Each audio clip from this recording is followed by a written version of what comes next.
our trainer. As you can see, he's going to talk about the insight into the miscellaneous insurance required by business owners. So what is he going to cover today is that he's going to cover ORIS, burglary, fidelity, plate glass, as well as money.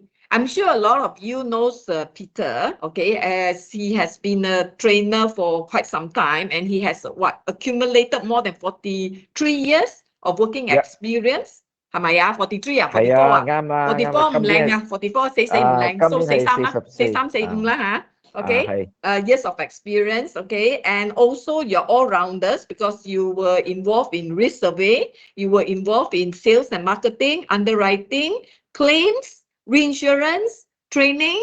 What else? What else have I omitted, Peter? Bank business. Okay, bank business. Service.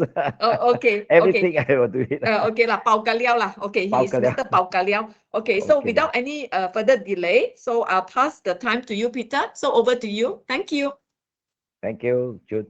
Thank you, everyone, for being here. And it's very important that we continue to pick up from where we left behind the first two classes, which is fire, as well as fire consequential loss. I hope that actually you have any questions, you do not just shut there, but keep on practicing. And then, of course, if you have any information or questions you'd like to clarify, even though in this class you can just raise it up. There's no such thing as only focusing on miscellaneous, so you can just throw it across. So the other next two classes will be in the following months, will be in engineering, both contractor ORIS, as well as this so-called machine breakdown. So that be also 4 hours. Great. Now today we're going to cover all these areas, which we hope. One of the things that most people will do today is that they make fire as a compulsory, and then they will put in what they call fire con loss, like inconvenience insurance instead of fire con loss, as well as the package together with all those various miscellaneous classes. So these 5 various clauses, which is most common, will be used by most of the SME, which is called small medium enterprise, or small business owners, which are very relevant. For larger corporations, then of course they will insure under a single policy. Here we try to highlight to you many of those important areas so that you have no gaps in coverage. But you cannot be so stingy, but when you say no gaps in cover, make sure your sum insured is adequate. The other thing is make sure that you review your policies every year, because the sum insured varies due to new acquisitions of new products, new items, new capital, and all those have been spent, and therefore you need to review your sum insured. And of course, to the underwriting, most of us have actually touched base or at least use it. So I'm very sure you would have some questions to raise regards to why do you need this extension? Is it correct? And why these clauses is used? So you'll find that in between, at each module, I will just inject some of the multiple choice question A, B, C, D to allow you to try to put up your answer. And of course, if you like to speak, you can unmute yourself, because sometimes writing could be a problem for you. Then you can unmute and speak and seek clarification. So we'll go through line by line these 5 products and allow you to see the various clauses, exclusions, and conditions. At the same time, you find that this product is very important. You cannot miss out. And we have seen some of the agents during physical training that they have omitted, and that was a claim in front of them. So hopefully it doesn't happen to you. Okay. Now coming back to the 5 classes, these are the one which is, I think, quite straightforward, but we'll go through one by one.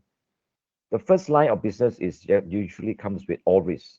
And when I've also attended one of these class which I presented, and the underwriter was invited. And one of the things the underwriter did mention to most of the agents is that you will not write machinery breakdown without an ORIS. That one's a bit questionable to me, but I don't do that. I always write machinery breakdown standalone, but subject to myself personally go and do a survey. And then if I find that it's a palatable risk, I will jump in. Of course, you cannot underwrite risk by waiting in the office. That's not my style, no? So of course, I think it's good that we have to tap onto those more profitable lines, especially so, like ORIS is one of those, if you know which other one. Here are 9 items which we will cover. Let's go into one. Application. This application of all risk, generally speaking, is wider cover than most of us understand is fire, because fire is quite limited. The reason why they buy a fire insurance is because the bankers who actually place a collateral on the item which is taken up by their customers, and they want a collateral to it. Collateral means holding it, you know. So therefore, they want to insist on a fire insurance. But over time, people realize that for plant machinery, they go for all risk. Wow, the one big word. All risk means cover everything, no exclusions. That is the layman mindset, you know. Of course, it is still wider, but we need to be understand that the wording is actually whether it's covered or not depend on the operative clause, which meaning to say, is it covered? So you have to look at the policy. Most of them are worded two ways. One is what called the name peril. The second one is they say I cover you everything subject to the exclusions, or cover unless stated in the exclusion. They will state this way. Generally, I would think that most items is not related to a civil work. Civil work also you can insure under all risks, like the bridge, uh, the road. All these can be insured under all risks, but unfortunately, the fire policies have put an exclusion, including the industrial all risks also put an exclusion for this civil injury completed risk.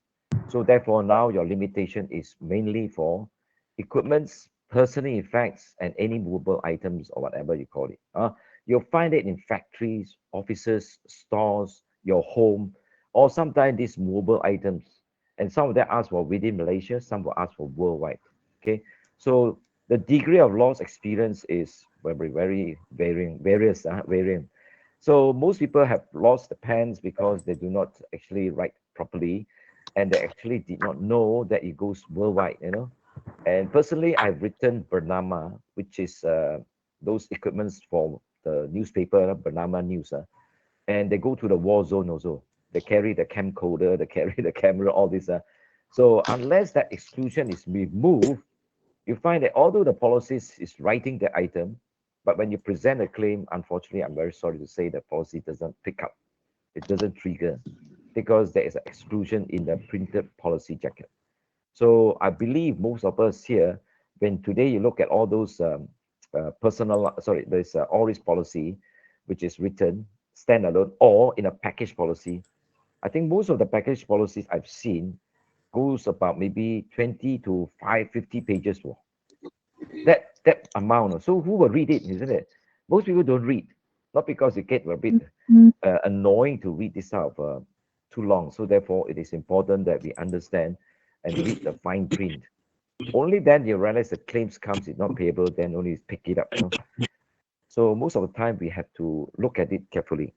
So items that are not suitable basically is not that we can't build. We can insure building, but under a different policy. We cannot insure stock in the ORIS because it's under a different policy and so forth. So naturally, these are actually meant for certain items. So you find the operative clause that refers to fire insurance, burglary. Usually they will quote and unquote with extended theft, because burglary, the description means it is actually forcible entry. Whereas you put an extended theft, it actually includes no need forcible entry. And of course, armed robbery, you need to mention it, including hold up. If you without that, and when there's a claim submitted, then you have to be sorry for you. Okay. So, or any form of accidental damages which you find it is defined separately. Now, most of our policy, they do not define the or define these definitions. You find that when they come to claims, it is very challenging because the plaintiff and the defendant, which is the insurers, will be fighting each other. So don't go to that extent if far possible, you know. So lawyer can twist and turn because they can use the Webster's dictionary, they can use the Merriam dictionary or whatever dictionary I go against you. So if you have defined it, it will supersede. All this dictionary will be thrown away. So we just look at our definition.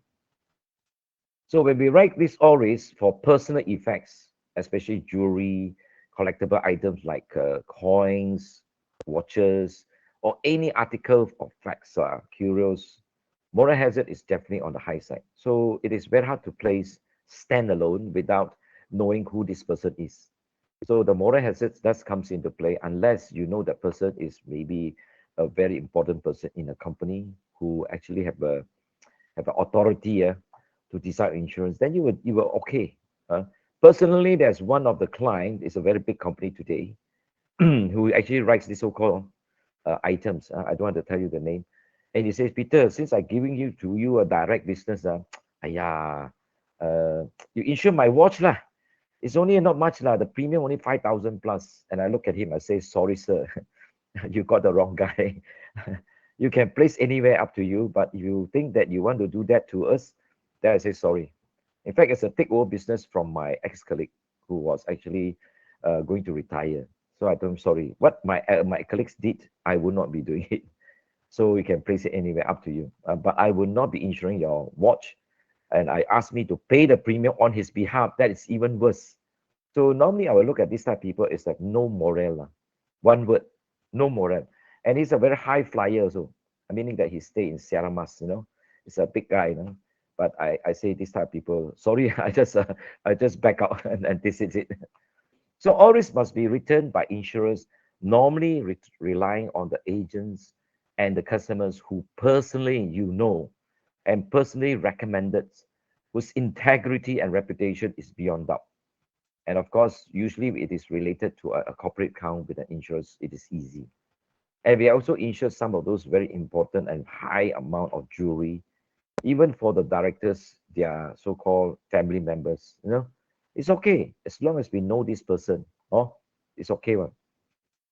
Now coming to the ORIS form, you can find that most standard policies will have this one word and underline whatsoever costs, unless stated specifically, or they say not excluded in the policy, or not in the exclusions, or not excluded cover, or not excluded perils, whichever lah. So basically it is, they will cover it. But look at the exclusions, whether this is stated as an exclusion. Okay, so generally ORIS is wider form than a named peril form. The one name, the peril form is like five policy. You must name fire, lightning, domestic explosion. If you want to act extension, then you put in a riot and strike, malicious damage, windstorm, and so forth. So all these you need to name, only then the cover will be available. And coincidentally, we have dealt with some of the brokers, and of course today he's a very big agent in the sector. He asked me, Pop, I want to insure and all risk, but I don't want the fire element. I want to cover all risks except the fire because I already have a fire policy. So what I did was, he says, you go and insure it someone who can do it. I'm not sorry, because the rate that he placed to us is only 0.025%, which is 2.5 cents. It's crazy, I say. So we will just say bye-bye. Of course, you keep on pushing. Of course, there'll be some silly guys who will go and accept it. That's not my problem. But I say that there are people who are so clever in doing that. And today he's a very, very important person in the insurance industry. Agent, he's an agent now, very big agent now. But maybe that is the right way he should do it. But he's a very good guy who think outside the box. Nothing can be impossible. That is his style. Nothing is impossible. Okay. So equipment always is a method form which you find people come to you. Some people use the word construction, plant and machinery policies, or you can say whatever. Some will fall under the engineering department. Some will fall under the miscellaneous department. So equipment always can include what? During the days when I was writing in the 80s, 90s, we were writing it as a plant machinery, including breakdown. That is because it's a British company that can allow you to put in, just extend it. So that means it's seamless, two policies in one. We charge two different rates, but put into one. It is possible if you want to do that. But nowadays, people have phased it out because engineering policies require extra mileage, meaning that you need to put in the clause called maintenance and dodge inspection. Whereas equipment always normally they don't. What do you mean by that? For example, lift. The lift you need to be maintained every 6 months and also inspected every 6 months. Or some kind of item which requires electrical chargeman of a high order will need to be also looked into it. So that's the reason why it doesn't fall into this sector. It will fall under engineering because of the requirement of the OEM, stand for Original Equipment Manufacturers requirement, as well as the DOSH, which stand for the Department of Occupation Safety Health. These are the inspectorate. The people have to do inspection due to the Factory Act, born in 1961, this act. So it is still in place. Oh, So generally you can see equipment always are very common. Unfortunately, to most insurers, they shy away. The reason is very simple. This equipment doesn't go to work and then come back and then park back in the premises. They will park outside. And of course, they leave it outside. There are two things will happen. One is theft law. The second thing is you leave it there, and for a couple of days, you find that the the parts is stolen. Not the whole machine, but only the parts are stolen because this could be privilege, could be something. It can be easily dismantled or removed from the machine. So insurers now suggested to say we will not cover theft of parts, we will not cover subsidence sinking because the ground condition is no good, and so forth. So tendency, if they have a good record in the claims, then you can ask for that. They will maybe give you a chance to say, okay. But for those who have a many number of this sort of losses, insurer will actually either impose a high excess or not give the cover at all, or simply just put an exclusions, which is nowadays is pre-printed in the policy jacket. So what about electronic equipments? Are they insured or not under ORIS? My answer to you is Munich Re actually invented this wording, but if you go to the Munich Re department now, this has disappeared. I don't know why. And of course, I still have all the policy wording clauses and so forth. The only thing is that this policy is actually a very wonderful policy because it covers many things like the equipment itself. It's called hardware. The software need to be incorporated. Again, when it comes to claims, many people do not realize that software and hardware is come together under section 1 called the material damage. You can't run a machine without software. That is a no. So that is covered. Secondly, they will cover the data media, which is media used so that you can encrypt 1 and 0. Where we study, we always use 1 and 0 in engineering in the computer system. And today is still using that. And this will be converted into a language, you see. So therefore, that was where the media need to be. Somebody got to key it in.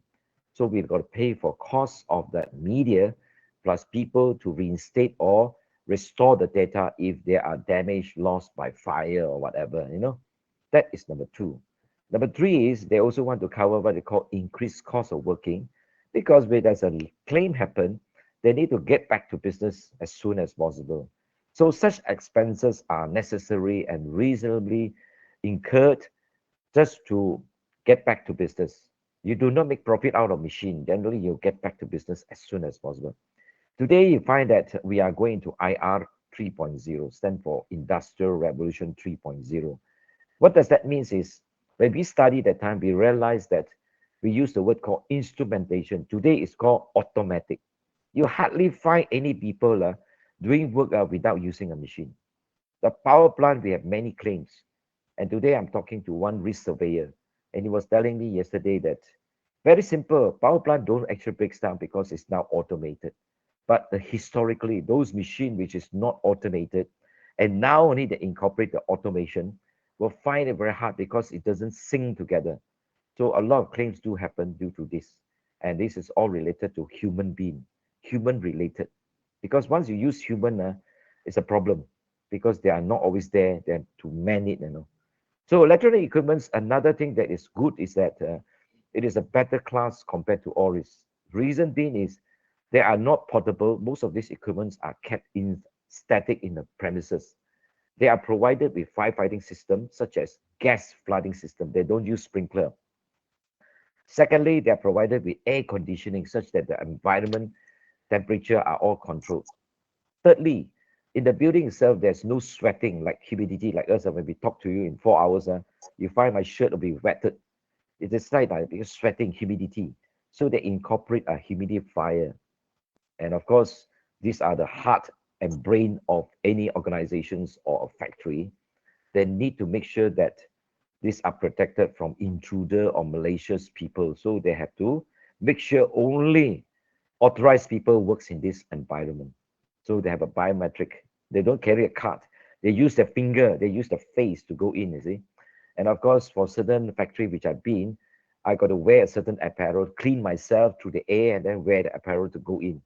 So you're bringing in particles. So they do not want to have particles inside the environment. So all these is very important. And finally, All these guys who purchase this machinery will get from the owner who sell you the machinery with a comprehensive maintenance agreement. This comprehensive maintenance agreement means that they will incorporate to come to service you anytime when you call them. Hey, hello, can I come over now and do all this for me? He will come immediately. He will come over now and bring your parts. He will come immediately. And all these are given FOC, free of charge. Unfortunately, you buy insurance, it's only 0.2 to 0.5, isn't it? For all this, I think for most of the time. For them, they charge you 10 times more. Usually it's 5%. Okay. But it's worth it. And most of the plant you see, like the electricity you're getting today, is all have either the OEM, original equipment manufacturer's warranty. And once the warranty is over, they move over to call the long-term service agreement with the same OEM. Of course, some people want to cut costs. They go and park it to another another service provider. If they can provide, then fine, you know. So that's why you don't see a lot of blackout in our country. In Sabah, we do have a lot of blackouts. We don't get 365 days electricity. You can't get anyway. But today you have improved. And of course, to whoever you use the older form called diesel engine, the excess is about 7 to 10 million each time. Excess, not talking about con loss, just excess itself. So you see, imagine. So you force the client to choose to go into this. Today, all the power plant, the control center is all provided with electronic equipments, this environment I'm telling you. Okay, that's very important. Now, moving forward is what are operative flaws? You can see all this 1, 2, 3, 4, 5, 6. All these are secured from all various policies which I've gone through. And I realized that this is something very, very good. It covers what insure against all risks of physical loss or damage to properly specified. Insured against loss or damage caused by fire damage to properly specified and blah, blah, blah. You know, when you read through all this, it is actually considered good coverage compared to you name the peril. All these are fairly considered. Okay. So the premium wise, generally speaking, they will have to consider today we are still in a transition, moving from a tariff to a liberalized market.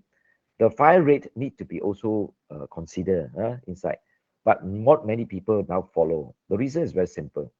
There are no PM inspectorate since 2016 onwards. But of course, we are very compliance people, so we will follow still. As an underwriter, they will follow.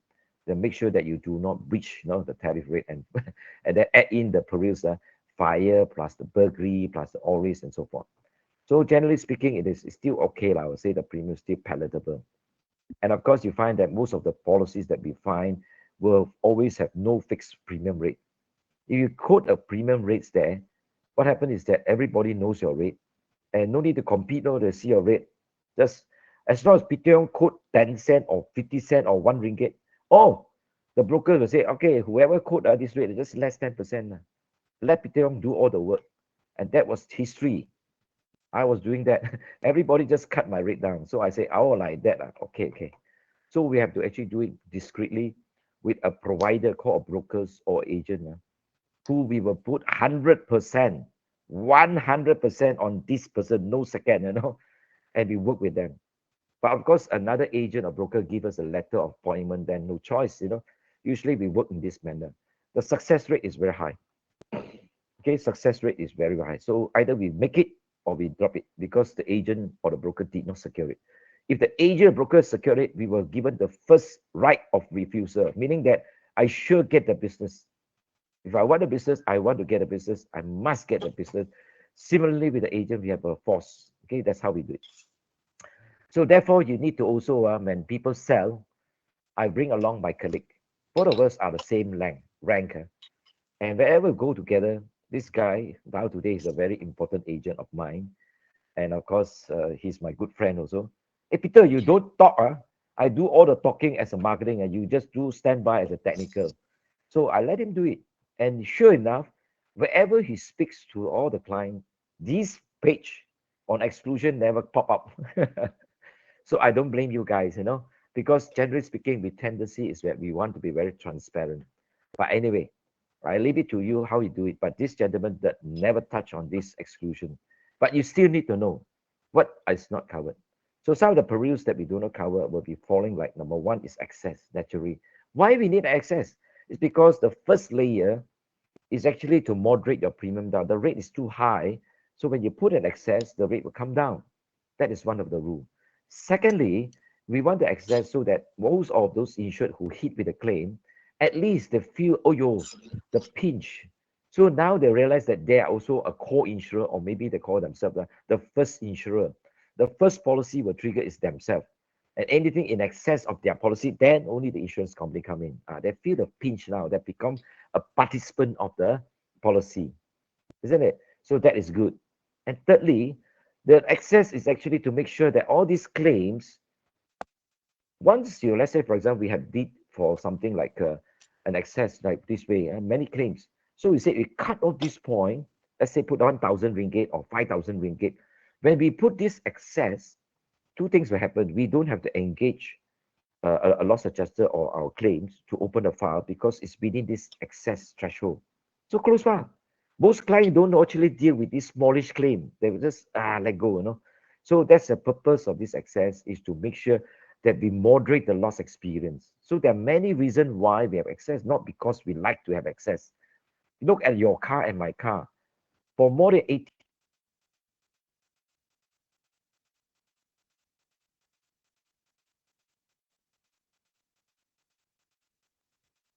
Peter, please unmute. Peter, please unmute.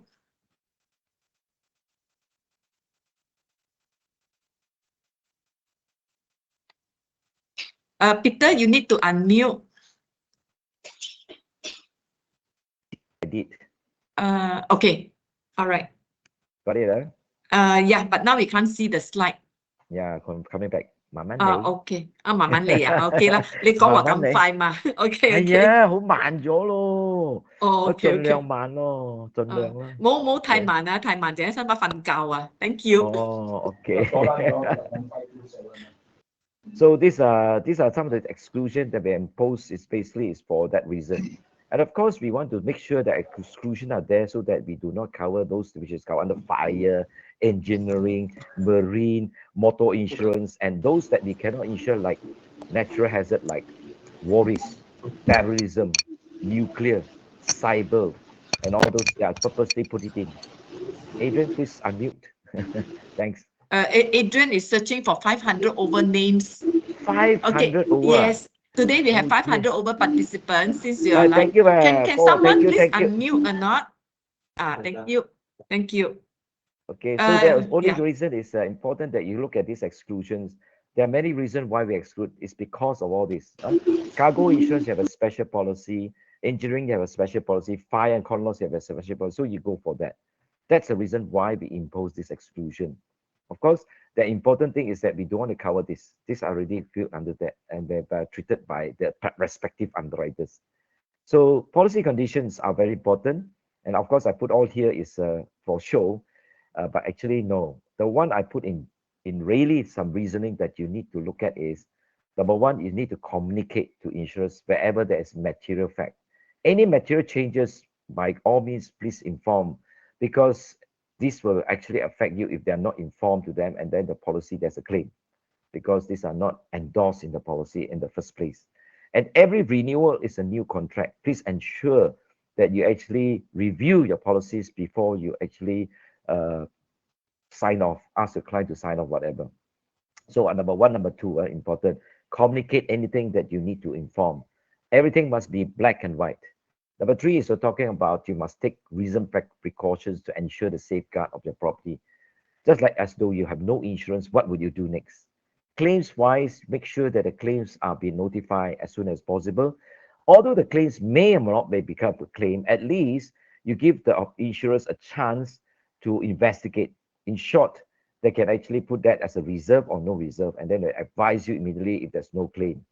Okay, and of course, we save costs by not appointing the loss of just knowing that this claim is actually within the excess or not covered under the policy.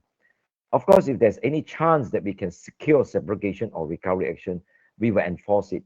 Okay, and whenever there's a claim, paid or not paid yet, we will make sure that the policies were put back to the same insured, because the sum insured will not normally will reduce after a loss. So therefore, the moment you have purchased the item and reinstated, this have to be insured.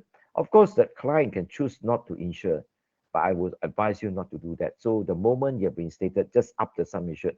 After all, the premium is only pro rata, which is very smallish. Okay, be mindful of average or under insurance. The only policies that we do not apply average is called personal accident, okay, which is called a contract of non-indemnity. Except the medical expenses, the personal accident, you can buy how many policies up to you, subject to the insurance agreement.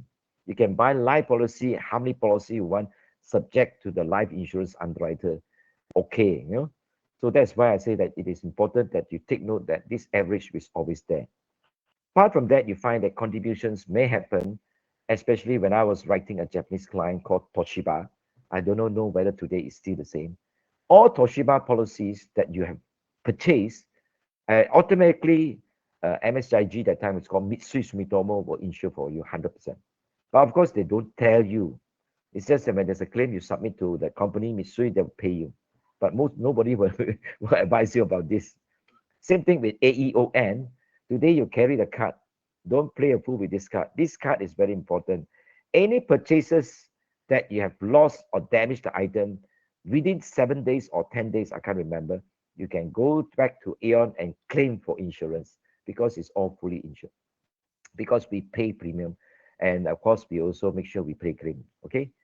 So the next one is that do not have these so-called issues of fraudulent claim. If you can prove, then insurers will reject the claim. But it's not easy. For us to reject a claim, we must make sure we have the prima facie evidence.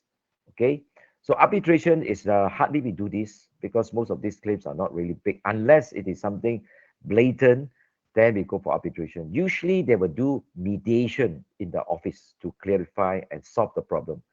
Arbitrations, those that are handled in the 90s and recently for KR118, I can advise you is don't try to go that course because number one, it is very expensive. Assuming I'm the lawyer today, the moment you call me, I pick your call and I turn the pages and I write something. I'm charging you per hour. And in Singapore, it's charging you about close to 1,007 Sing dollars per hour. In Malaysia, it's charging you about 1,000 ringgit per hour. I'm talking about senior and partners. This is the charges they make on you. And if your arbitration, the small amount, don't go for that. And the only good thing about arbitration is that you can do it private if possible, so that nobody knows what are you talking about, you know. So it's not printed in the Malaysian Law Journal. That is the only difference. So try to meet it with your insurance Berjaya and get it resolved as soon as possible. Okay. So many of you agents may not understand that this is not covered. And of course, you find, oh, you Berjaya never support me. And I just recently got one claim like this, and it belongs to Berjaya. At the end of the day, I told the agent, this cover is actually, you're very lucky that Berjaya give you this amount because the claim is not payable in the first place. But anyway, you don't realize it. Okay. But anyway, it's a matter of understanding what is the policy. Now, the whole idea that why the claim is payable, not payable, you must actually go through the whole contract. So slowly and later on, when you go through many times of this CPD, you realize that the policy is so important. We cannot just simply give a contract and say, insurance cheat people. In fact, you don't understand the policy. That's why the policy is triggered. You don't realize it. So the arbitrations and all that is all spelled out. So therefore, once you understand it, it's easier. The 12 is to say that it's not that we don't pay you a claim. This is my handwriting. It says that after expiration of 12 months, we don't pay the claim. It's because we have offered the claim. And the claim, say, for example, is a few thousand. And the client say, oh, this amount too much. They don't even reply to your offer. And they keep it for there until don't know when. You know? So these are called stale claim. And the insurance under the policy condition, 12 calendar months, they can just throw it away. But of course, these are just hearsay because in Malaysia, we are also subjected to a limitation act for 6 years. And on the 5th year, you realize that you want to extend the time limitation act of your claim, you can do it. So you just need to extend and you get 6 years plus 6 years, 12 years. That is the maximum. So today, even you see any claims, the big claims in Malaysia, small claim in Malaysia, usually a claim we cannot close file until the 12 years. Sorry to say that insurers have to keep this type of file open, you know. And I have done it before. So I'm just telling you, I just left the company. and we have closed all the files. All my files have been closed. Those not closed is only new claim, and we just need to wait for 6 years. Okay, so of course that is important that you bear that in mind. As a subject matter insurance, you can see a holistic. Many things can be insured: system, hospital, commercial building, factories, doctors and clinics, EDP, which is all officers users, and also control room. So there are a lot of risks that you can project and target for. Okay, so there are a lot of things that can be insured. Most clients may not insure today because maybe they have not planned or budget for it, but you should always knock 3 times to your client every year. And usually any clients or any risk which I cannot secure during my time when I was much younger, I will put in a box file. Today I put in a computer, I will flag it. January, I've lost this. February, I lost this. When it comes next year, January, February, March, I will do that. I will go and write write back to the brokers or a direct agents to ask for it, so that they can go forward and review again. Generally speaking, most underwriting for all risks, we will take it without much clue. But when it comes to personal effect, I'm sorry to say that we will be putting a microscope to really go into it. Why should we write this? The justification is that most underwriters will not allow marketers the authority to write this business. Not because they don't know. It's just that they want to get the attention. So unless the marketers and the agents can convince the underwriter why they should be writing it and substantiate it with invoice, purchase receipts, valuation certifications, and so forth, it is very hard for you to just go inside. But once it's in already, it's okay. And personally, I've insured many things like a funny jewelry also got, art for advertising company, and many other artifacts. But these guys are big shots, you see, who is a very important person in the company. So we will insure it. It all depends on whether the documentation are. So when they come to claims, no question. I've seen people whose home have been burglared, and then they say have lost this item, lost the item. You come into this situation, it's called one word: uncertainty. Because you don't give a list of those items, you will land yourself in problem. So uncertainty means that the loss adjuster will simply just say this is not covered, and it's not their fault because you don't see it, you don't even have the document to substantiate it, and it's not described in the policy. So the issues usually we will look at is always get this in place: valuation certificate, photographs, and of course making sure that this is kept where the security act as though you have no insurance before. What would you do next? The items that require very strict underwriting consideration due to difficulty in claims and moral hazards, henceforth, we always ask you to have this. Now, nowadays, nobody insure handphone. You want to insure also cannot because I like, you find the technology is evolving too fast, isn't it? Laptop, notebook is portable. They leave it in the pub, they leave it in the bus station, they leave it anywhere because we get amnesia, Alzheimer, dementia. So I was talking to my classmate yesterday, and he said, I don't know why I threw away my shoe, which I had. I said, then it's a new shoe. He threw it away, but actually he wanted to throw the old shoe. And then when he came back, he realized that. And secondly, he said, I threw away my belt. Again, he bought not too long ago, and he threw away the new belt and keep the old belt. Oh my God. And this has really happened. So again, these are something that I cannot help him, you see. Although he may have insurance, I say just too bad. You have to demonstrate that it's not an accidental, because yours is not accidental. It must be accidental, then the policy will trigger. So burglary also, we need a police report. You just say, I got something lost.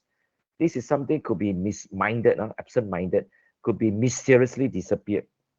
So all these will be not covered unless you get a police to be around, because burglary is one of the area under all risk. You need a police investigation. That is the only point that you need to bear in mind. So many of the clauses that we've seen is placed in the bucket is this. So I think most of them are quite common. Automatic additions, right and strike, temporary removal, reinstatement for loss, and so forth. So a lot of people ask about this right and strike. Just for those who have not heard from me, repeat again. For strike, usually are done peacefully, and of course you need to get a permit from the police. And of course the police must grant you the permit, and there'll be a lot of police around. So you can conduct your peaceful ceramah, whatever you want. But once this becomes a bit rowdy, a strike will start, So of course, this will be normally arrested straight away, and they hold the person organizers involved. And Malaysia so far, I have not seen really an issue with strike, because these are handled by mainly unionized people, companies, factories, and they are done peacefully with because they're not happy with the collective agreement for their union staff. And for riot, basically, it is something more higher degree of exposure. And here, the riot usually is not something that they started. It's also like Cerama that went beyond it. So the gathering is always start with 12%, and they may not get a permit or may not get a permit. This 12% gathering around will be increasing from time to time when the people want to see what's the commotion about. And then, of course, the riot police find that, a lot of things are getting out of hand because people started to do what they call dirty things like looting, stealing things, knocking down public items, and also they started to have fire like in the overseas, and they do that. So the riot police will send their troops there and use water cannon as well as tear gas to disperse this group. Okay, that's the usual way they do it. All damages actually will be incurred, will be borne by the government, not by the insurance company at all. So what they do is they have to collectively ask those guys to submit all these items by the insurance company to them. And these are all paid. That was happening due to the Riot Damage Act 1886. However, after 100 years later, in 1986, they supersede this Riot Damage Act by the public order. And this public order basically is to say that we will actually pay only a certain sum from the government. Anything beyond that will be borne by the insurance company. Okay, so generally you can find that these are something that we call it a riot, something that is going to be a big order. Now, most insurance company, if they do give you a riot,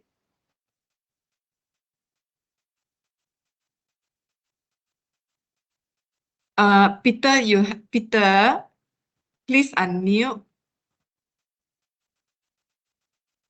Thank you.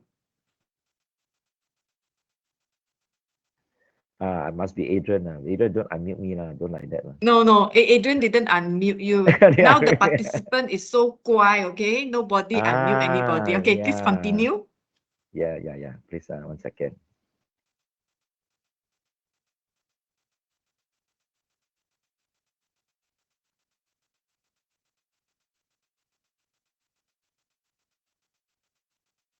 Okay. Okay. Yeah, So thanks. great. Don't unmute me, Don't be sticky fingers. Okay. In fact, when you start the time, you can put the note there to say stop people from muting. But of course, you want the audience to speak, so very difficult. Anyway, Yeah. coming back here. So these are the things that right and strike. I hope that you don't just assume. Now, I also put in bold pay and set clause and reinstatement market value, which is the next two slides will be coming along. And talking about the criminal breach of trust and theft by deception, these are something that is made commonly for money policies, all risk policies, burglary policies, because it's something that we will not cover anyway. You don't cover criminal breach of trust, isn't it? And you don't cover cheating also. So these are described and it's made sure. I will give you the wording later on. So the pay and set clause is something called harmful. It is harmful to the insured, it's harmful to the agent because we only pay one of a pair. Assuming that if you have one pair is lost together, then okay, fine. But if you lose one of the pair, naturally, we do not want you to make a profit out of the loss. So that's the reason why this was introduced, the pair clause, to say that we only pay one of a pair. The second one is called market value, reinstatement value, and agreed value. Usually we find that most policy, if you do not spell out, in the policy jacket, you can't find the word market value. But what you find is called actual cash value, ACV, and that means market value. So naturally, for you to pay for market value, most of the items is already second-hand. So the insurers will use the gut feeling to say, how do I pay you? Now, if I think I look at the ages, they don't cast in stone in the policy. It can be 5 years, it can be 10 years, it can be something called heritage. They simply drop the percentage of depreciation from 10% to maybe 80%.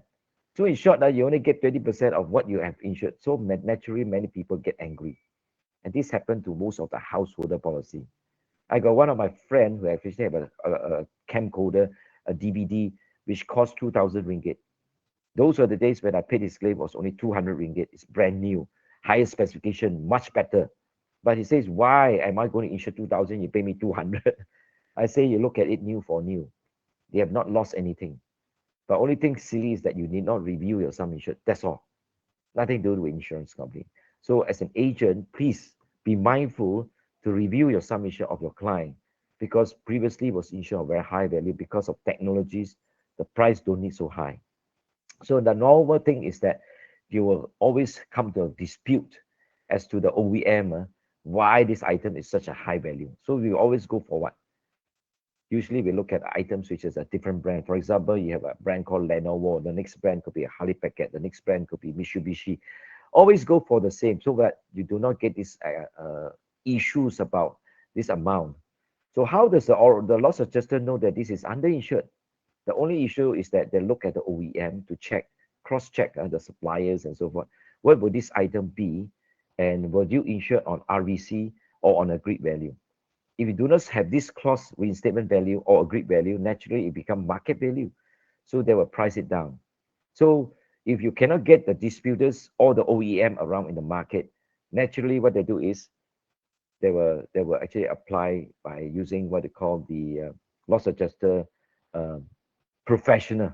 They call themselves professional amount to be the final. You cannot challenge that. It is final. Okay. So to overcome that, most of the time we ask the client to always go forward to insure on reinstatement value clause. But naturally, most agents will just put in the clause full stop, and that is wrong. You should always make sure the sum insured is projecting for next year and this year, because the sum insured is not 10 years ago. What I did for Tokyo Marine when I was there in the Japanese division, I have one of my staff who's just doing nothing but just on this pricing. The pricing, she will manage it by every month looking at the CPI, Consumer Price Index. And say, for example, this Japanese product was born in 1980. That is many years ago. But we can go back to 1980 and say that if you insure this year, what with the price? And I look at that chart which is produced by her, and it is confirmed that you have to insure at 380. What does that mean? If your sum insured is 1 million, this year you have to insure 3.8 million. And you know that those loss adjusters who handle all those Japanese accounts, touch wood, you never see one time, not in your life, there is under insurance. There's no under insurance in Japanese account if you follow along this line. And every month we give to the Japanese, our Japanese technical advisor will give it to their clients every month. Okay, so by the end of December, let's say 1 year, 2022. So all the months we throw it away, we leave only the December 2022. That is the final figure. We do in Malaysia. So far, we don't have that. In UK, they have the glass guide. In other parts of the world, we have the index link. But Malaysia, we have not. We are starting to do that now, using what they call the index link and reinstatement day one and so forth. So if you have that right, then fine. But of course, the best policy is if you have those items which is you don't want it to drop. For example, your jewelry or even your gold. You have purchased this gold was many years ago and given as a gift to you, and you don't know how heavy is this one. No? If you go to the master, which is called the appraiser, they can give you the value because it's measured according to days. Today, the gold bar is maybe cost about maybe 1 gram or 100 gram. I call it 100 gram will cost you maybe 300 ringgit. Those were the days was only 10% of it, 30 ringgit per 100 gram. So that's how you look at it. So always revise your value according to today's value. And most people do not review, is your own problem. And hence you have this so-called surprise claims, which is less than what you expected. So always remember that this is a necessary basis of sum insured, which is allowed. But for house owner, I'm sorry to say, you don't get this, straight away is market value. Unless the company have allowed this due to the liberalization of market, you can allow. Okay.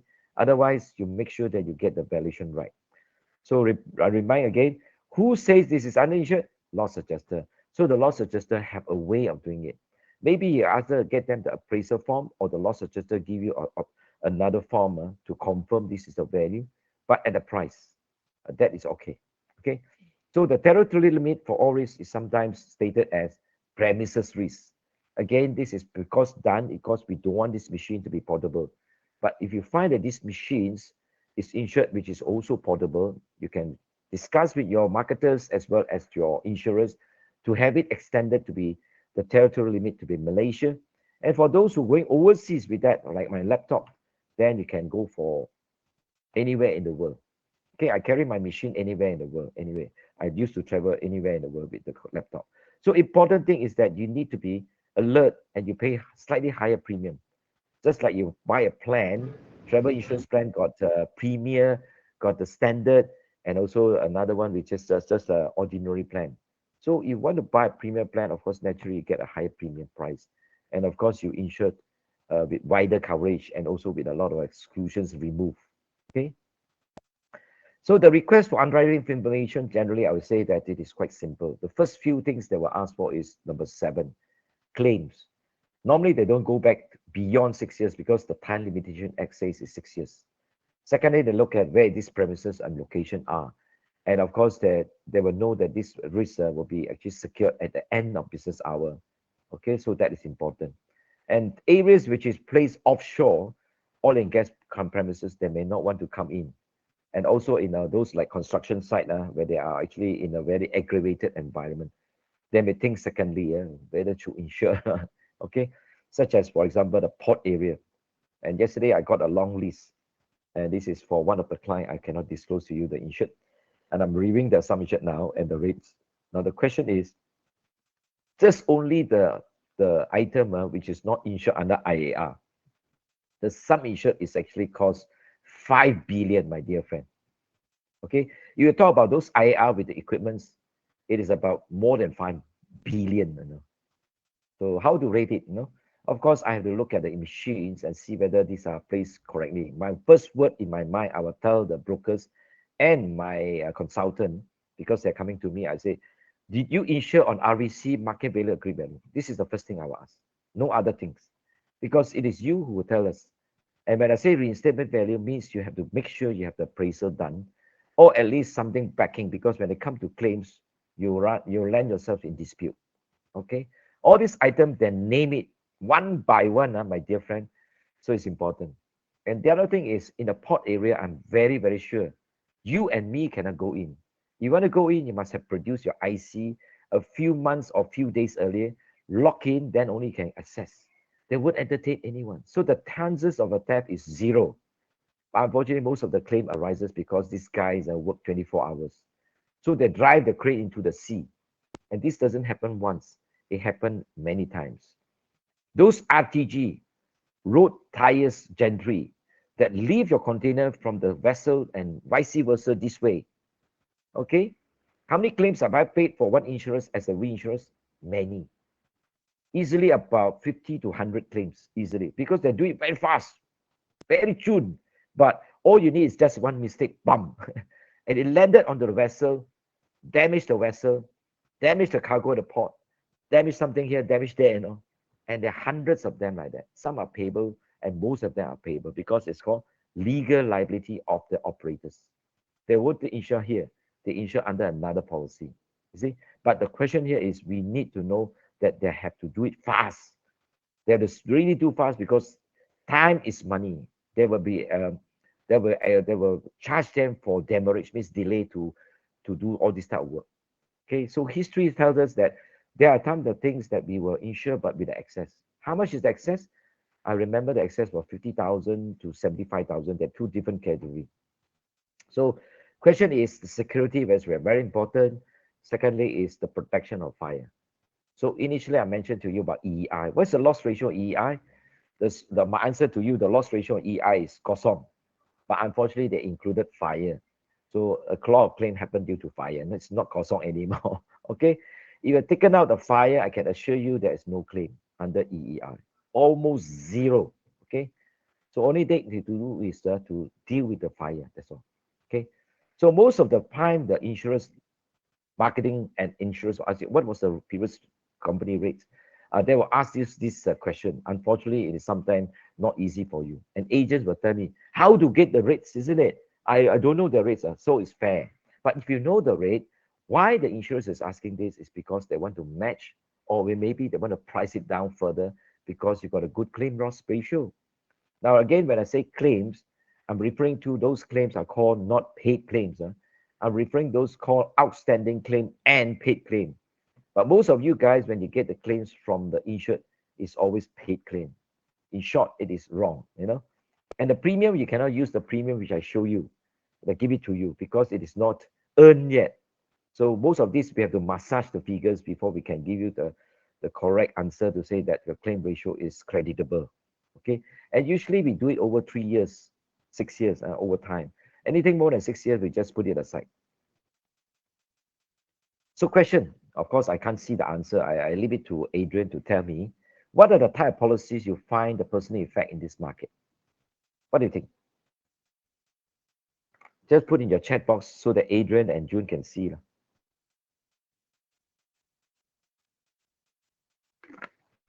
The answer is? The answer is no answer yet. Okay. Sorry? Adrian? All I need is just 1 or 2 answer will do. Yeah, agents. We have 500 over agents today. All right.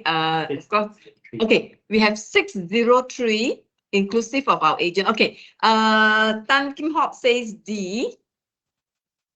234 is incorrect. You can simply timbak. Mama Okay, is B. Okay. Bangkok. 1, 2, 3. 1, 2, 3 is correct. You got it. Give him a prize. Okay. Give him a Okay. prize. We Give give a him fry quiz. okay. Glove. At your expense, huh? What are the perils exposure to determine the pricing under all risk insurance?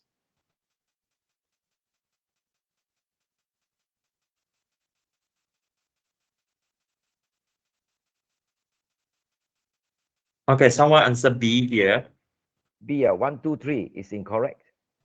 Oh, A. A is correct. Because fire, burglary, and all under contingency. Mission breakdown seldom come under all risk. Okay, not in this market. Thank you. What are the common exclusions you find under an all risk insurance?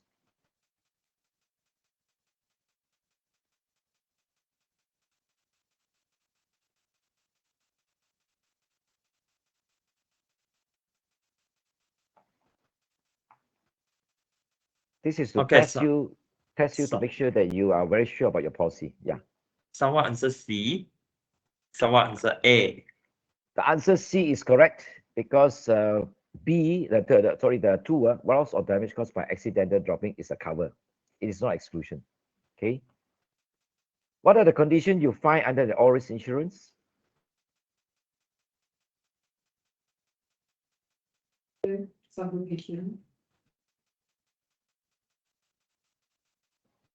Conditions.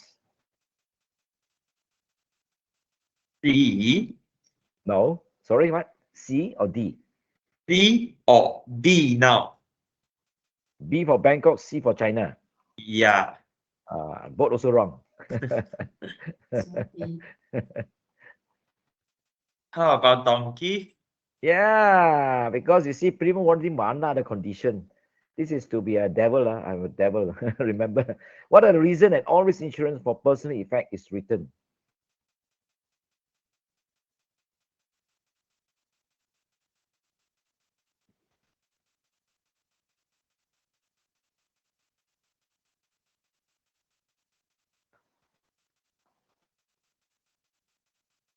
Personal effect.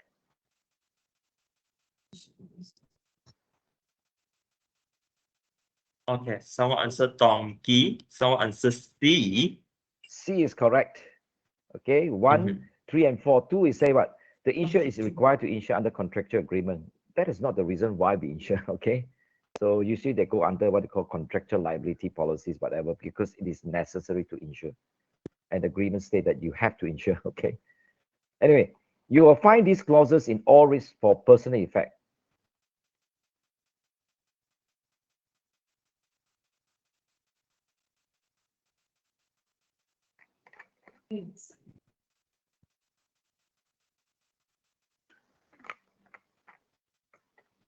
Someone answer B. Someone B answer is C. correct. B is Okay. correct. We don't have a subrogation waiver clause in all risk personal effect. Normally, it's a person. But waiver is only for what?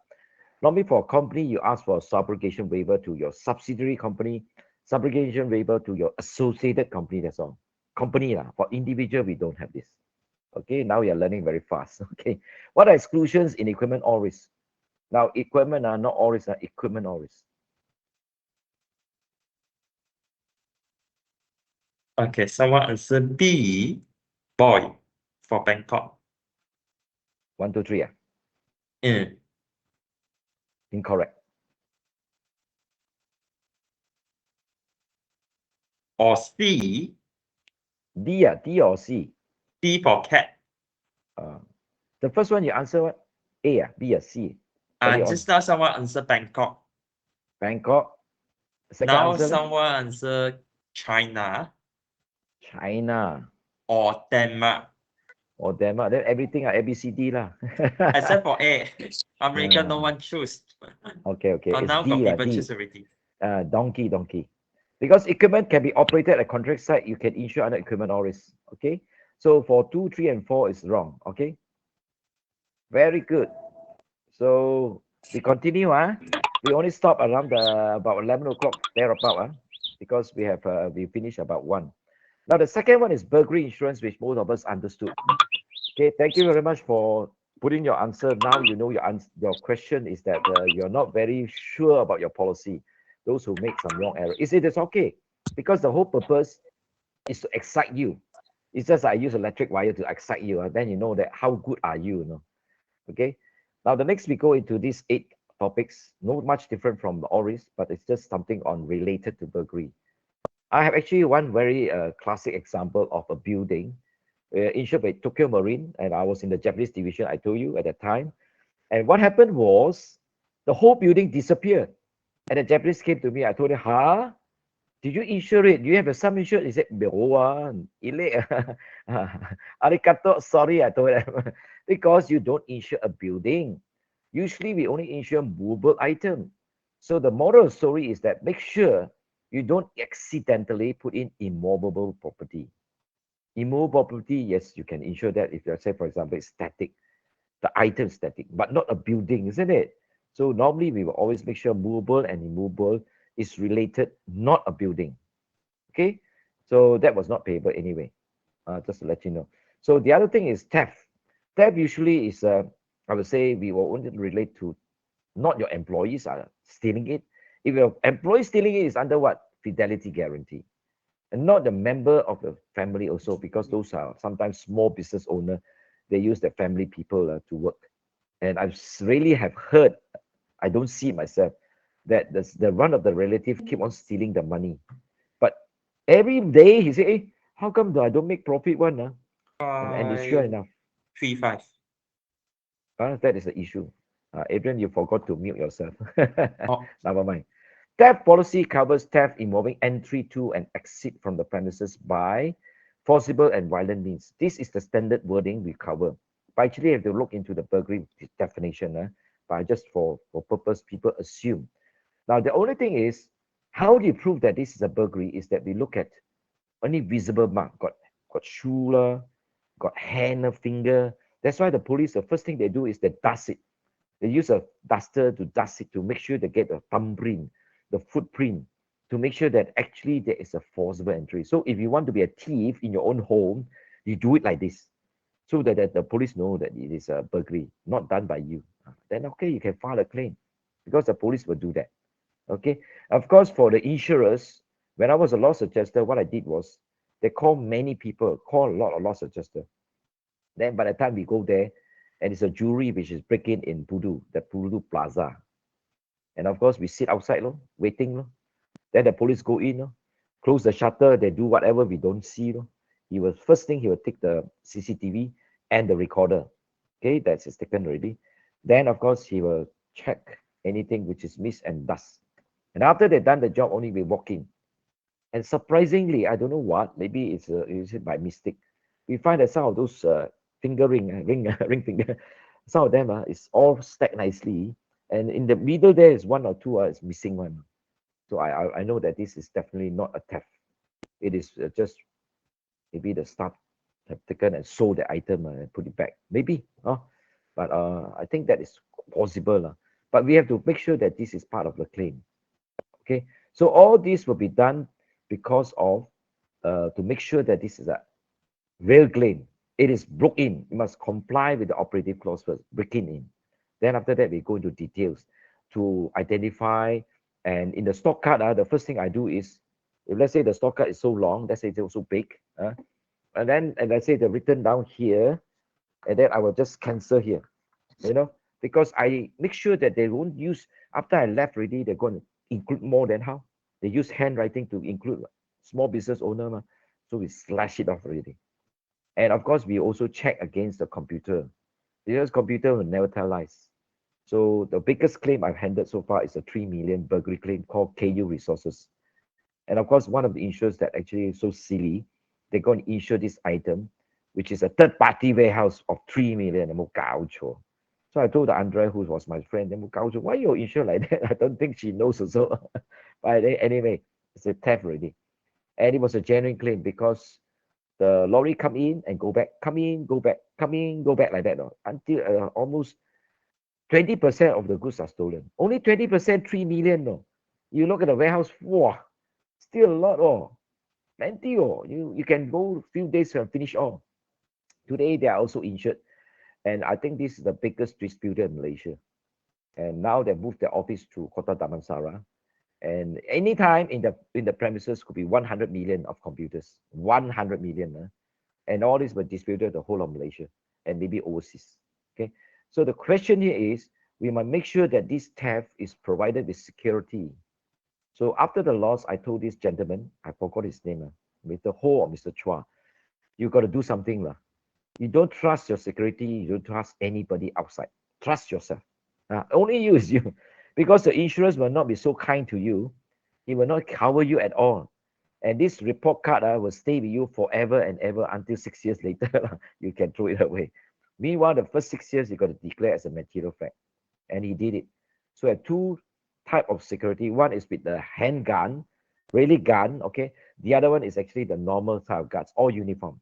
It's a different company also, okay? So as long as you have this theft, they will come in. Now, another story I will tell you is that many burglars try to go in and they cannot break in, or if they break in, they cannot find anything which is valuable. It's a bad omen for them. So the moral story is that they will do two things. Either they actually destroy your building or set on fire, or if they're very kind, they just urine, that's all. The urine or shit there also. My boss, the CEO, they actually have this problem. His house was burgled into a condominium, and well, he shit there. That's a good thing, I say. Otherwise, this fella get caught. So always remember that all this can happen. And a few other cases which I also have seen claims that have not break into, attempted. They break through the door, and of course, there are another layer. They call it layer protections which they cannot cross through. And of course, these are the claims that they cannot get access. So we have to pay for all those damages to them, to the safe, to the door, to the grill, to all those layered protection. That is normal. Remind yourself that you don't assume as an agent that anything within the perimeter fence is covered. My dear friend, it is not covered. It must say what? Must be in lock, theft including entry to and exit. So here they've never mentioned about the premises. Premises means the building. So if you live outside the building, it's not covered. It's called open. If you want to cover the items in the open, please inform the insurers and make sure that it's actually agreed to cover, because it is not automatically covered in the open yard or garden or anything outside the outbuilding. Outside the fence is not covered because the policy is automatically I call it what? No, everybody knows. It's called implied. I don't have to state in the policy though that this is not covered. So don't make assumption. If you want to cover, make sure you do that. Okay. So again, making reference to all these theft act, today loss adjuster will refer to UK. Loss adjuster will refer to penal code in Malaysia. So you cannot run away, my dear friend. You must understand the definition. You do not go and do it. You have to at least buy a book or go to Google, which I used to do it. I don't buy a book. Then you can use the Penal Code Act. Of course, it keeps changing. or you want the current one, you can get a buy book. Okay. So the penal code for theft and robbery, basically theft is defined as whoever intending to take dishonestly any movable property out of the possession of any person without the person consent, move the property in order to such taking is committed a theft. Assuming I go to BGI office and I find, yo, this one, the ashtray very nice, whoa. Without telling June, I take away, put in my haversack and then shower. That is a theft already. If I ask her, hey June, can you give me? I like this one, very souvenir, very nice one. Only Bajaya got, or nobody else. That is different. If she get yes, then you can take it. Now, robbery, on the other hand, is all robbery that is either a theft or extortion. For theft, offenders for that end voluntary causes or attempt to cause to any person death, hurt, or wrongful restraint. For extortion, commits extortion by putting the person in fear or instant death. So that is what they define it. So for robbery, very straightforward. Usually people rob using a kind of instrument, and usually the penalty is that you go to jail. Okay.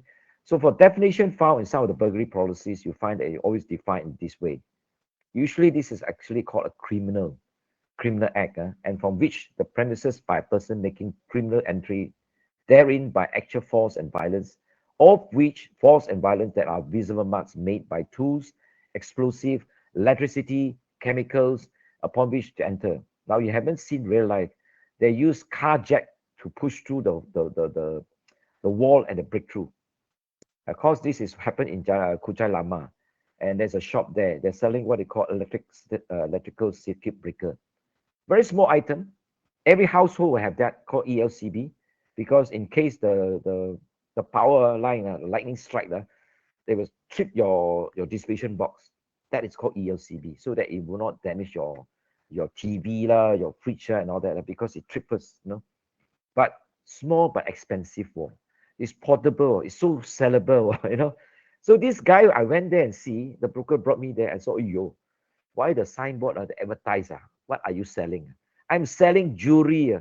I'm selling gold bar. I say, why should you tell the people this is a store, ma? Why you need to tell them? Take down the signboard. And then secondly, I asked them to put a fluorescent lamp, not one, many, because it's quite high, many, and both front and back. And if possible, you get a jaga lah. Whether it is a uniform, better still, no, that person must stay there. Must stay there, It's just a deterrent. He cannot fight a burglar, but at least it's a deterrent, it's visible. And sometimes or other, they find that inside they have an attack, outside they attack. So they say they run out of idea how to do it. So my idea is to take out the signboard, put in a fluorescent lamp, get a jaga, that's it. Of course, today I would recommend people to put CCTV. Now the CCTV may not be a live one. It's called dummy. Dummy. You can go to a toy shop to buy a CCTV and then hang it there at many places. And you find that a lot of people, once they look at a camera, before they strike, they will check first, my dear friend. So therefore, these are good signs. So for the jewelry shop in Budu Plaza, we recommended them to use dummy CCTV. Today, you can go back to the same. Their shop is still there. The moment you enter the Budu Plaza, on the left-hand side, you can see already. Okay, so that is where I say that it will never happen to you. And similarly, this so-called Rolex. Everybody like to strike Rolex, isn't it? And during the change of guard, there was a claim. And the loss is not small. And fortunately, I was not in the insurer. I only insure for my Singapore office. The claim is, of course, millions. The excess is 750,000. Excess 750,000, but the loss is more than 7,000. Of course, today they moved from this somewhere in Jalan Raja Chula, I forgot the name of the office, where M Bank was there, and they moved over to Menara Dion. Menara Dion, now they are more clever. When I do a survey, I never take a photograph. I never used to draw a plan because I can be a thief. I tell the client, I will not write anything. I also know where your panic button is. I also do not want to put it in because anybody can get hold of it and you are dead. So therefore, I don't want. So I only take and record it down for myself, only for my own use only. And after that, you can find that today, if you go and do any business with Rolex, you have to be a pre-arranged appointment that you are the person. Okay, I see, thank you, Mari. And of course, before you go inside and bring your whatever you want to do, they have to all this must be go through the SOP. Nowadays, you can't see this type of claim happen. It's a matter of a thief catching another thief. So you must be like me. Then you can see that there's no more claim. Unfortunately, that is not always the case, because they're all thieves are much cleverer. Usually, the thieves are very, very clever people. They are really a genius with intelligence IQ of maybe 200. They're very clever people, I'm telling you. And usually could be inside job and outside job joined together. Okay. Once you have nailed down all these small little loopholes, you don't see any more problem. Okay. So premises actually something that you need to be mindful about is the interior of that portion of a building. And of course, then make sure that if you want to put anything outside, I say why. Now we have sometimes we have no choice, like we insured Mid Valley Gardens. They have all of things outside, ma. So I say very simple. This is for the company use, and if there's a fire, the fire extinguisher there for these items. Even dustbin also people will take away. So you have no choice. But the only way is to put a CCTV. Once you have many CCTV, or you put a signboard, there is a CCTV there. This building is always watched by CCTV. Just put the sign there, the signages. You find that it very effective. People will look at the sign, will say, oh, yeah, I will attack another shop at another place, only these are places will never happen to them because we advise them. I teach Mid Valley, all the IGB groups for consecutive 3 years, absolutely free of charge because they are my client then. So they are aware of all this. Do you see a lot of claims? Even public liability, we also tell them disclaimer notices. Highlight to them, you've done everything you can, and yet people get claims. It's their pasa because we have not owe you a duty of care. We have done everything already. So you go to a court, you still win. Okay. And of course, premises here I'm talking about is the interior portion and shall not include the showcases, show windows, and also public entrance hall and stairways. So all these things that need to be bear in mind. And we have also sometimes people who call using some trick, and these are all the Middle Eastern. They enter into this so-called city chain higher range product. I think it's called Memoriam or whatever. It's a Hong Kong company. And one Friday they declare to us we have a one loss, and the CCTV show how it was lost. So you say you go to the police, you reported everything good, and unfortunately your policy don't cover this one. So of course they get sucked because they do not cover what they call full theft. Okay, we can't because it's a watches. So now the SOP is that every time they give you a watch to watch, they'll put a layer of this item. Say, for example, this, they put something there. So put a watch. Only one item each time. So they'll be watching you. You want to distract them, they will not entertain other clients. They will just look at you. You wait for your turn. Like that. So they won't entertain 3, 4 clients at one go, one by one. You don't find this a problem anymore. So the question is the SOP. Okay, loss means that we include the theft, including damage to the safe, the drawer, the window, the showcase. All we will cover. All these are covered, provided it serve as a protection. So today you go to those showcase, they leave a lot of bar, and you want to put your hand inside. It's just nice for your finger to go in and to collect and bring up. So for you to hand these goods to the burglar will be a very hassle because you slowly adjust. Cannot. You can put in, cannot come out. So you're going to take one by one like that. Very slow. So time is the essence for them. So generally, we can see that robbery is defined sometimes in a policy is that taking of insured property by violence or threat or violence inflicted upon a private watchman employed exclusively by the insured while such watchman is a duty. The safe also have been attacked. So the safe ward is that is anything that we steal or extracted from within the safe. Well, you need to look at how they break in. Usually they don't use key, they just use explosive electricity and acetylene gas to break through, or sometimes chemical. Of course, all these doors and walls, all this will be paid for. The top, bottom walls and all this, usually people can carry away using even a trolley. So the rule of the game is that we want them to be bolted to the ground or bolted to the wall. So that can be done if you get someone. And for Magnum, which we insured, those were the days when I was working generally, is that we want the safe to be at a certain height. Example, 5 feet high, size must be this. But when I look through the policies, there are about few hundreds of Magnum dealers. Some of them did not comply. So of course, the person, the marketers who service the client, then discover it because I put attention to them. We are not insuring this. Remind your client and better change your safe. So they can come to us and ask for appeal. So it depends. If they have no losses before, we may actually agree, But of course, we don't do it by exception only. We don't do it by. So the exclusion under burglary policies is very, very usually we do not cover people who are called people are lawfully in the premises, like employees, staff, Items that you want to mention, like money, we don't cover because money is specifically covered under money policies. Okay. Premises is unoccupied. Usually after office hour, fine. But you're talking about premises which is unoccupied for 30 consecutive days and more means it's like you leave it there. Now, burglars are very clever. They wait. They always target a place they wait for more than 1 month. And if sometimes there's no action at all, they know this premises is always no jaga one. No people come out, nobody go in. It's ngam ngam lo. And these places are very remote.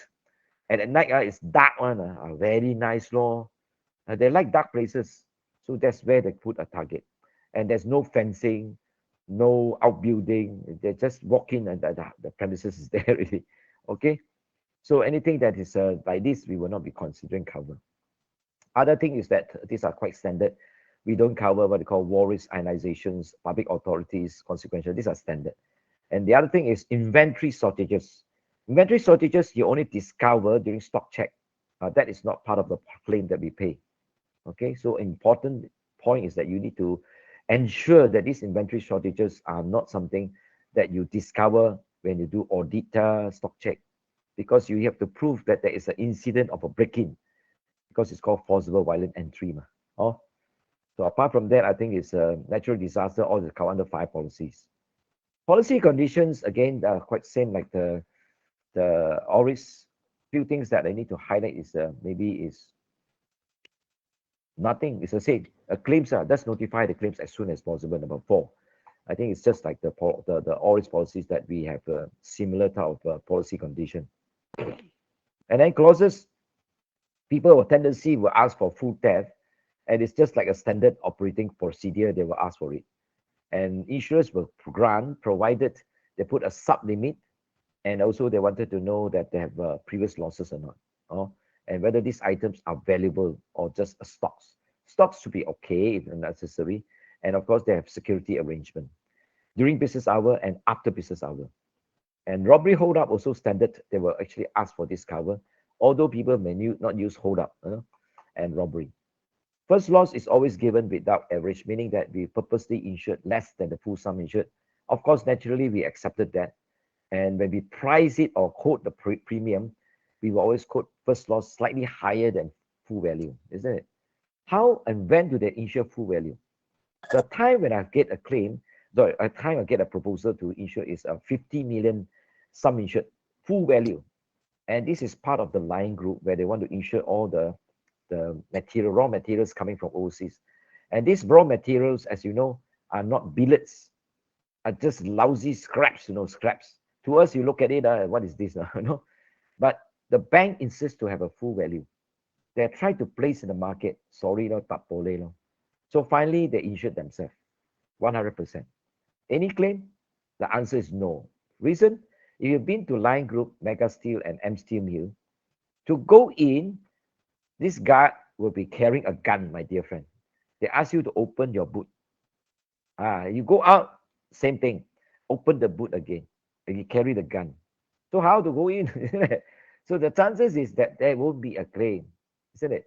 But they want the insurance, it's up to you. They say they cannot place. They're exhausted all means. So the bank accepted. No? That means they insure on their own. Okay. So apart from that, you see damage to safe premises, I already mentioned. If you do not mention the amount of the safe, you got a problem. You do not give the model and the size, means the specification, you got a problem.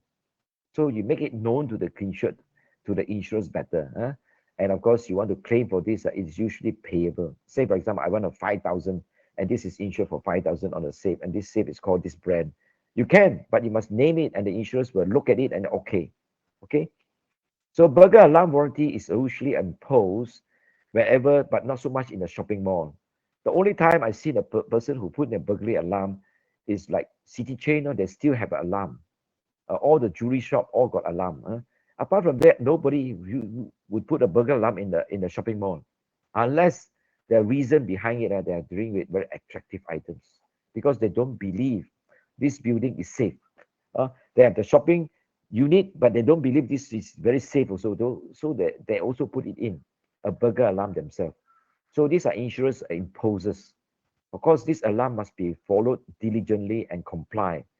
And we have one client called Jardine Wine Spirit, which is not paid. The reason is because it's multi-tenanted in one roof. And of course, the alarm was mentioned. And of course, they also make sure that it's activated at the end of business hour. So on the day, the loss adjuster went and survey and checked the claim and found out that the alarm was actually not operative at all. And also there's a standby dry cell is also kaput. It's not working at all. So not naturally every day you just come in, go out, come in, but you just alarm warranty. So what? Alarm warranty is a very serious thing because it is a warranty. It supersedes the policy condition, and henceforth it will be something that you need to comply strictly. So if it's not activated and there's a claim, we will not pay. So that's the only claim I can remember that we don't pay. Okay, of course they can make noise, but you go to court, you still lose. So why go to that extent, isn't it? Always remind your client whether you can comply. Today, there are many of these so-called my ex-colleagues who are now CEO of a public listed company. When they see anything they do, they will just send me that so-called slips. Insurers like to give you a slips, just like a broker. And of course, to you, no meaning. I give the clause like that. No meaning to you. But to me, I got meaning. If I do not know, I ask for the full set of the wording. This clause, can you give me the full wording? And I ask the CEO, can you get me the full wording so I can advise you? And when I do teaching, also same thing. Some of the brokers say, hey, what is this clause all about? You cannot ask me to explain to you. You must give me the full-blown wording because the wording is the important, not the heading. This is called a heading. The wording inside is very important. So that's why we can explain to them. Okay. Malicious damage is somebody try to damage it. Maybe it's a court intruder. Usually malicious damage is done by a third party. This malicious person that causes malicious damage, is it covered? Big question mark. If you cannot prove, it could be there for some time already. Maybe they just dig to try to pick the lock. So the next time you try to put in your key, cannot open one because they pick your lock. So it's damaged already. So it could be maliciously damaged. They don't like you, or maybe actually they try to attempt to access your premises. So if you don't have this malicious damage, I'm sorry to say the policy will not trigger. Okay, subject again to the deductible, assuming. And the other thing is we don't like the one word is called internal temporary removal or outside storage, because outside storage like the one KU resources, you got a big problem. The claim is 3 million. So this is no joke. And after that, I think once you hit once, you realize that I'm telling you the story is all real life one. And I'm just talking myself as a loss adjuster, not as an underwriter. So I go and talk to those person, what the claim all about and how you can deal with it. And naturally, we have to give them solution. Okay. So vehicle load clause is another one which people have faced a claim before. They park the vehicle outside, not inside, outside the fence because no place. And the place is so small. So the next morning, they find that the door is left ajar and most of the goods have been removed. It was all in a mess, you see. And of course, they submit a claim. Naturally, the policy will not trigger. Although you may have a vehicle load clause, but it's outside. So this is another problem that you need to bear in mind. And do not leave it open because you're playing with fire if your client do that. Okay. Vaccination is just a name. You say that this item is called maybe they call it a portable fan or portable air conditioner, which as an example we have not seen it. But to an insured, it's called portable. Maybe they call it an aircon, aircon. But actually, to an insured, it's called portable air conditioning system. Okay, so the designation is used by the insured will be considered as correct. So loss adjuster don't actually too picky to say, this one are not covered. But they say, actually, I mean this one, this item, no. I mean this item is lost, no, like that, no. So it's better that you put in this clause also for your, which is beneficial. Okay, pay and side clause I already mentioned. Theft by deception also mentioned that these are something that they'll put in anyway. So these are the clauses that I just put up here for you just to see and make some comment if you have any issues. And of course, these are not just put there for the purpose, it's just to make sure that you understand that the policy is done this way. And if you're not very clear, again, go back to your marketers to get it corrected. Now, here to put a sum insured and limit are two different things. Sum insured means once I pay already, full stop. The only way is to reinstate. But when sometimes I see a policy with a limit of, which means to say after the claim, you don't have to reinstate. Usually people put sum insured. But the moment you see a limit, meaning that you don't even have to reinstate, the policy automatically will be reinstated. Okay. And vehicle clause, make sure you left is all back parked inside. Means our end here in the event of right and strike clause. Normally we put in a clause, don't just slash off the word right and strike in the policy, because by doing that, you are going to create a problem for yourself. Because the whole page of the right and strike, there are certain exclusion also. For example, one of the exclusion I have cited is called, we will exclude civil commotion amounting to a popular uprising. You'll find that word there. So it's just to tell you that I don't cover civil war. That's it. Okay. And of course, you find that people also cover food theft, not consequent, and there's certain condition imposed, which is within 14 days, you must report the claims with all those documents. If you don't substantiate, you cannot close file. So as a loss adjuster, every quarter, 3 months, we have to see the insurer, because this is part of our relationship with the insurers. And what we do is we actually put out the case, because as a loss adjuster, where do we get our money? To close the file. To close the file means you have to give me the documents quickly so I can solve for you and then give you the adjuster report. And then we get the payment. And unfortunately, most of these are not cooperative by the insured, so we don't get it. Okay. So other things that we have seen is that we do not want the key to be left in the premises. So that is why they use the word key clause. Okay, key clause is purposely put there so that you do not leave the key, to allow the thief to use your key and then open the premises, open the safe, open the locked drawer and cabinet, and take whatever they want. Okay, so these are the issues. And I remember there are some people who come to us to say, Peter, I want you to do a survey, see whether this is writable or not. And this is in somewhere in Kepong called Prima outlet in Kepong, opposite, just next to Aeon, Kepong. And I went there, my God, I said, this premise is quite issues. Half the shop only, not the full shop. Half the shop. And they're insuring what? Those cards, your phone cards. Each card is money, Okay, you say, where you lock? You lock in a safe cabinet. Looks safe. Don't know whether it's burglary safe or fire safe. I also don't know. Okay, just look at it, okay, no. Then I look at the whole premises, front and back. And then I look at the back, there's always the go through to the back. So the only way out is to make sure that the back is being layered. So I say that the door is okay, but it's not okay for me. Can you put another layer of metal door? The layer of metal door must be how many cm thick? You can't do it, then I'm sorry, I will not be insuring you. And the broker come back and say that they don't want, they want to get another insurer. Go ahead, I say. Okay, so these are what they call XOX. If you know about XOX, these are one of the dealers. So I refuse to do it. Now, watchman warranty is something called a uniform guard. I have actually insured a security guard insurance system, which is actually the whole Malaysia. Whole Malaysia security are insured under that policy. What is the loss ratio? Horrendous. That means you get security guard to protect you, but the security guard themselves are the thief. Horrendous. Okay, so they are not really good integrity people.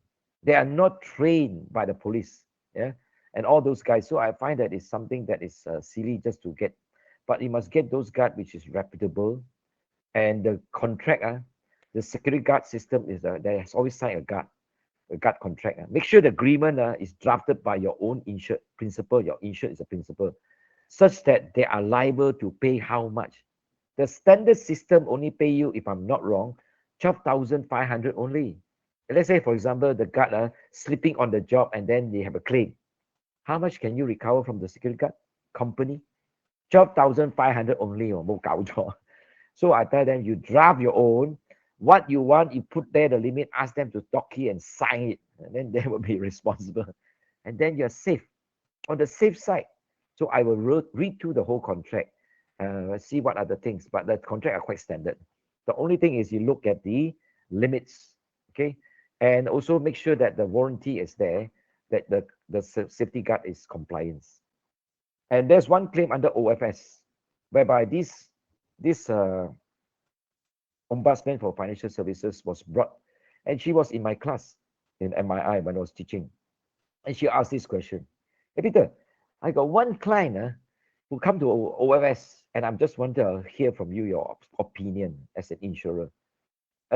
There's a warranty to say if you carry anything more than 50,000, and it so happened that day, by 50,000 above, you must get security guard, but they did not. And they use their own two workers to go. No? One of them is a manager, one of them is just another executive. And they had a burglary, a robbery, so hold up a robbery while they're in transit. Payable, not the insurer rejected. Oh, payable, not. I say no, not payable because it's a warranty. Warranty cannot. It cannot pay 50,000, not anything less than 50,000. No need security guard. So that one is up to you to mitigate with your insurer. As far as I'm concerned, you go by the wording itself, you cannot cover. You put a warranty there because the insurers know. So the moral story here is wherever insurers put in a watchman warranty, make sure you ask your client, can you comply or not? As an agent, don't simply just stand by. Oh, I issued a policy already. What you discuss with the marketers and underwriters is hearsay. But when the policy come out, it's a different thing. Can they comply? Can they comply with the alarm warranty? Can they comply with the watchman warranty and so forth? Don't just simply. So sometimes they have this so-called security alarm system, and they put the wording there. Warranted shall be maintained alarm system in good working condition at all times and switch on at all times when the premises is closed for business or left unoccupied. So if this one cannot comply, I don't think I will want to be the insurer also. So that's it. Okay. Armed robbery. Under this, the penal code saying committing, attempting to commit robbery. Again, you go to the this penal code, they will show this word. The offender is armed with or uses any deadly weapon, causes grievous hurt to a person, attempt to cause death or grievous hurt to any person.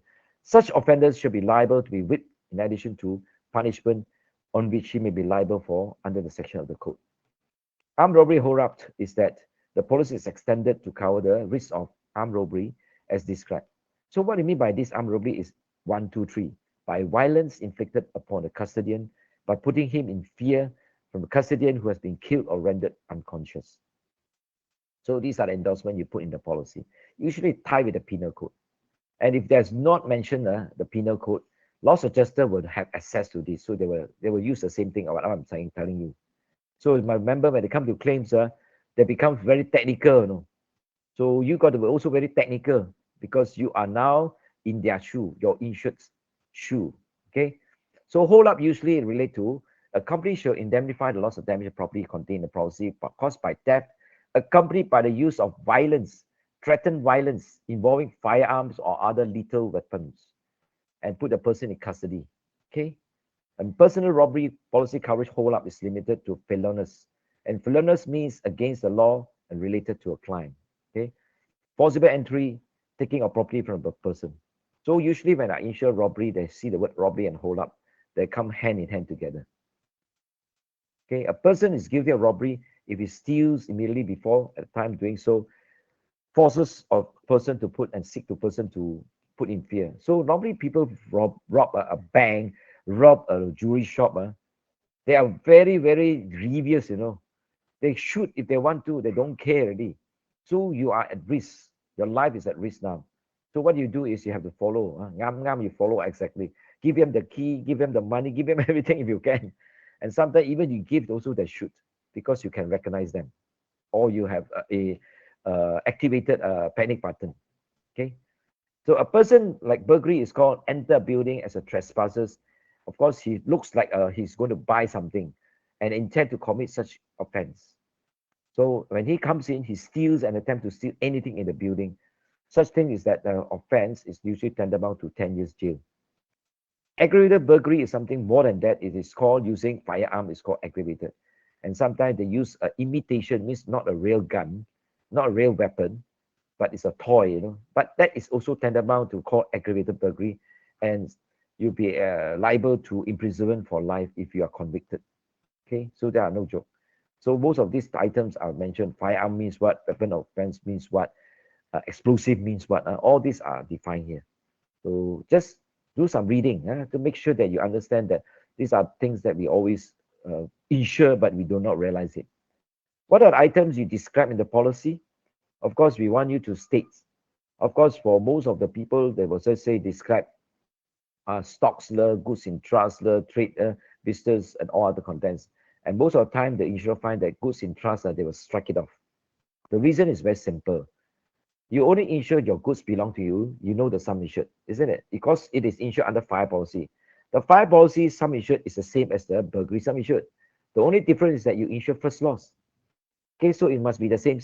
Now, if you don't insure goods in held in trust in fire, how can I insure you goods in trust in burglary? Doesn't make sense again. So usually they will strike out number 2. The others maybe they will consider. Okay. So if you want to cover this, usually the brokers will always use this word on all movable, and sometimes they use the word immovable also because it is not allowed only for building. On property belonging to the insured or held by them in trust or in commission, for which the insured is responsible. So this is what they used to involve. And if you want the breakdown, they also have the breakdown. They will give it to the insured in a separate appendix or a separate listing. Okay. So if there are more than one location, by all means, make sure you name all the locations one by one. And usually this first loss sum insured is floating. Floating means that all will enjoy the same amount, but only one premium, my dear friend. So insurers are not able to make money out of that. You have 100 locations, let's say KK mark, speed mark, hundreds of locations. Then how? You only insure one premium, one sum insured, floating. I also want to be like that, but you lose out because as an agent, you lose out in terms of premium or commissions are lose out. So your tendency is you have to actually think outside. I may charge times 2, times 3, times 100, but of course that is not common. What I do is usually I put, say, per location, I will charge maybe a few hundred ringgit. But the first location, I will rate it. Say, for example, a rate of 2% on this sum insured, and then plus 500 ringgit for any other locations.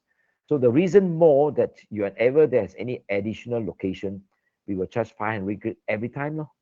You only need to just declare to us midterm by endorsement or at the end of the policies when you review at renewal, you can.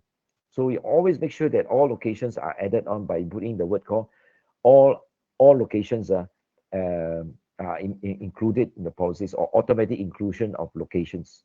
But make sure the sum insured is actually not more than the floating sum insured. Okay, so we have done that for many companies. Okay, some of those are like electrical. Unfortunately, the experience are no good. Today you open, the next few days burglary, and very shocking is the same client. No name mentioned. Today you open, after a few months, the whole shop disappeared. Not one single electrical item inside. Can you imagine it? So it's like shifting house. So the reason more is that we do not like this type of client. Okay. So, but today they're still insured, but it's very hard for them to find insurance. So now today you see their policy, you got 10 insurance company. Why? All co-insurance 10%. It's because the broker asked for help, So the 10 insurers support the broker, not support the client, support the broker. So far, okay, I think, because now they are a public listed company. Now, basis of sum insured is how we insure. It's called full value sum insured. No need to explain. You insure exactly the same sum insured on stocks. If you want to insure stock, same like the fire. If the fire is 50 million, you insure 50 million. Okay. And first loss is that most likely it's not possible to steal 100%. You insure on the first loss. Again, you must put in the word subject to first loss without average. Without average means without underinsurance.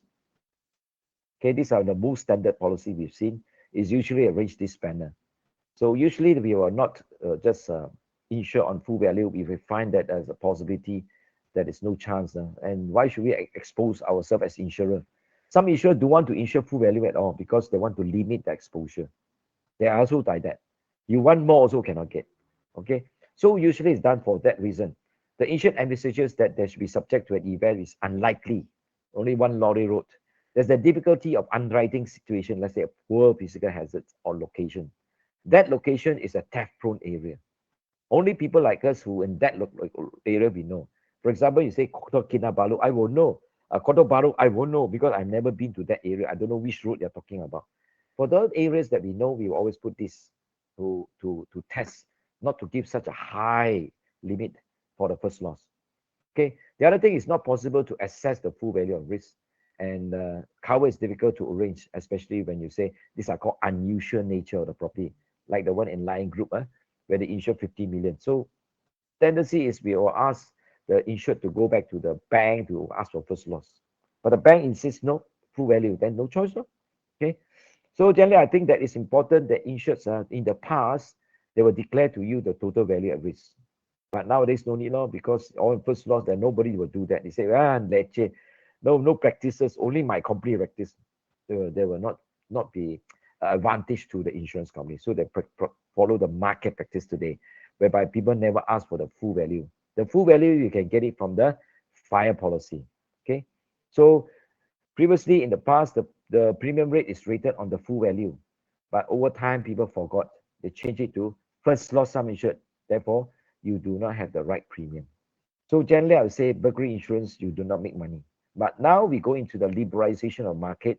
You find that previously the fire premium subsidized for burglary insurance, subsidized for liability insurance, and so forth.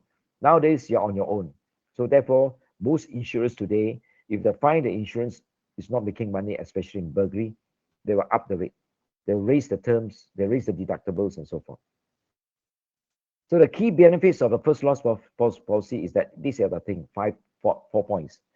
Lower premium, acceptance, cover will be arranged with insured have difficulty in establishing value, especially for a small business owner that doesn't carry stocks details. Most of the time would be like that. Areas where it's accepted by both parties and that there's unlikely situation of a total loss. And there's no average clause apply. So the key benefits of why they chose this is very normal. Okay. For underwriting treatment, how does underwriting look at it? Generally, they will say it is mandatory to do a survey if it's a first timer. For renewal, maybe after 3 years, they will come back. Or for very attractive items, very easy to sell it off in the market, very poor record of theft, then generally speaking, they will actually go and do a survey. And when there's a new system imposed, required by the insurers, then after the system have been installed, they'll go back again and check whether the system are already installed. And sometimes they will also test it to make sure it is working. So the contractor will be there to test it, to show you that how it works and it really works or not. Okay.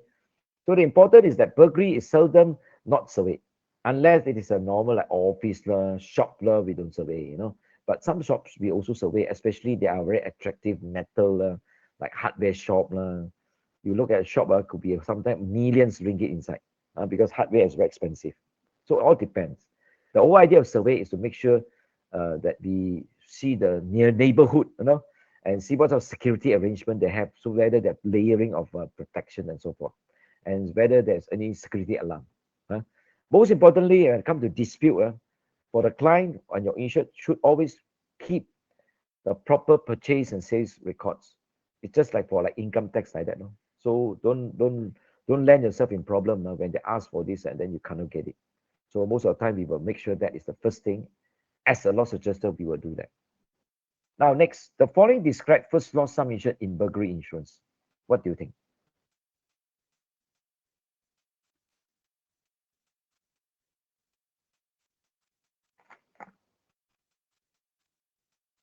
Yeah. Please share your answers in the chat box, yeah?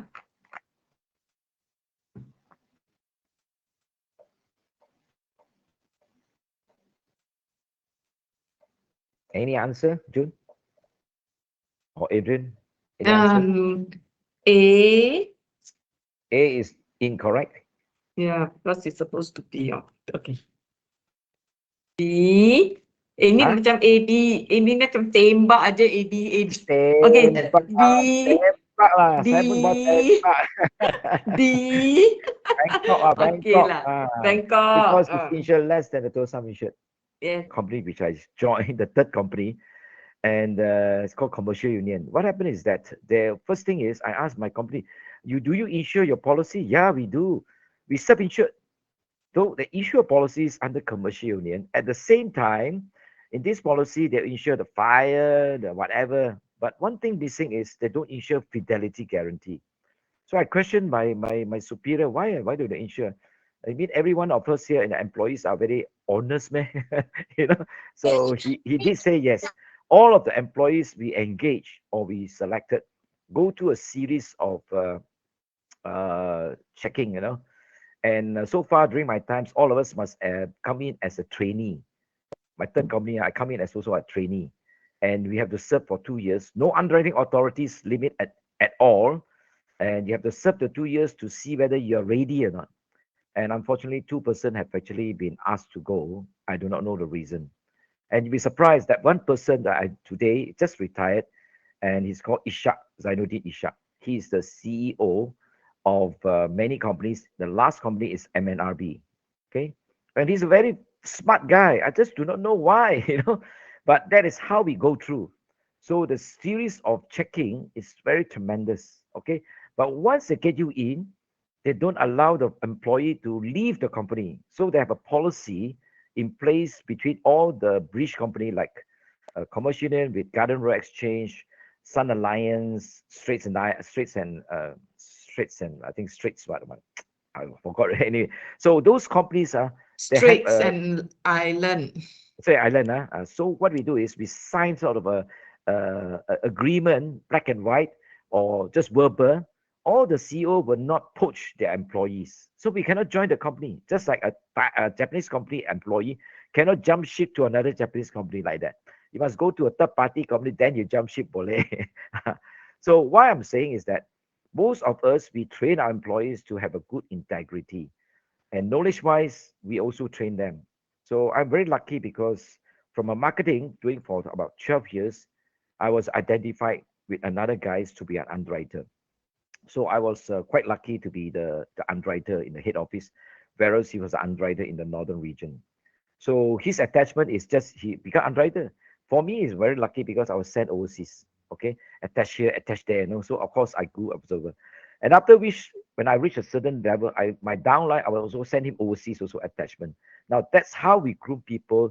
And once you become a loyal employees, you do not do something bad. In fact, you feel that no, our style is to pay claim.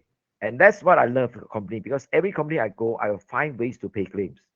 And I hope that that stays. You know why? The reputation will pass on from one agent will spread like don't know how, or one broker spread to don't know how.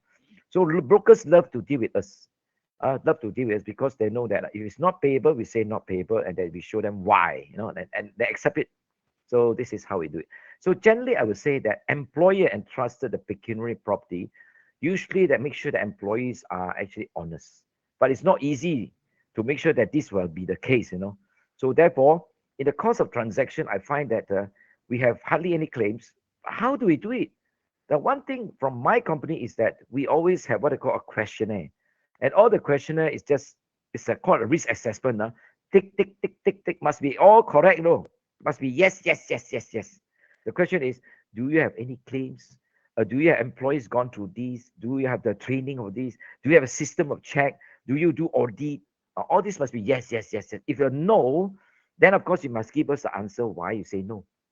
That is a way of how we do risk assessment. It's not wrong. For fire and burglary, we do physical survey. It's also a form of risk assessment. But for FG, you can only do this way because you need to check whether the client themselves do random audit, annual audit, and maybe external people audit. If you don't do that, sometimes irregularity starts. And from my experience, I know that there are many branch people, whether you like, whether it's insurance company or whether it is a insured.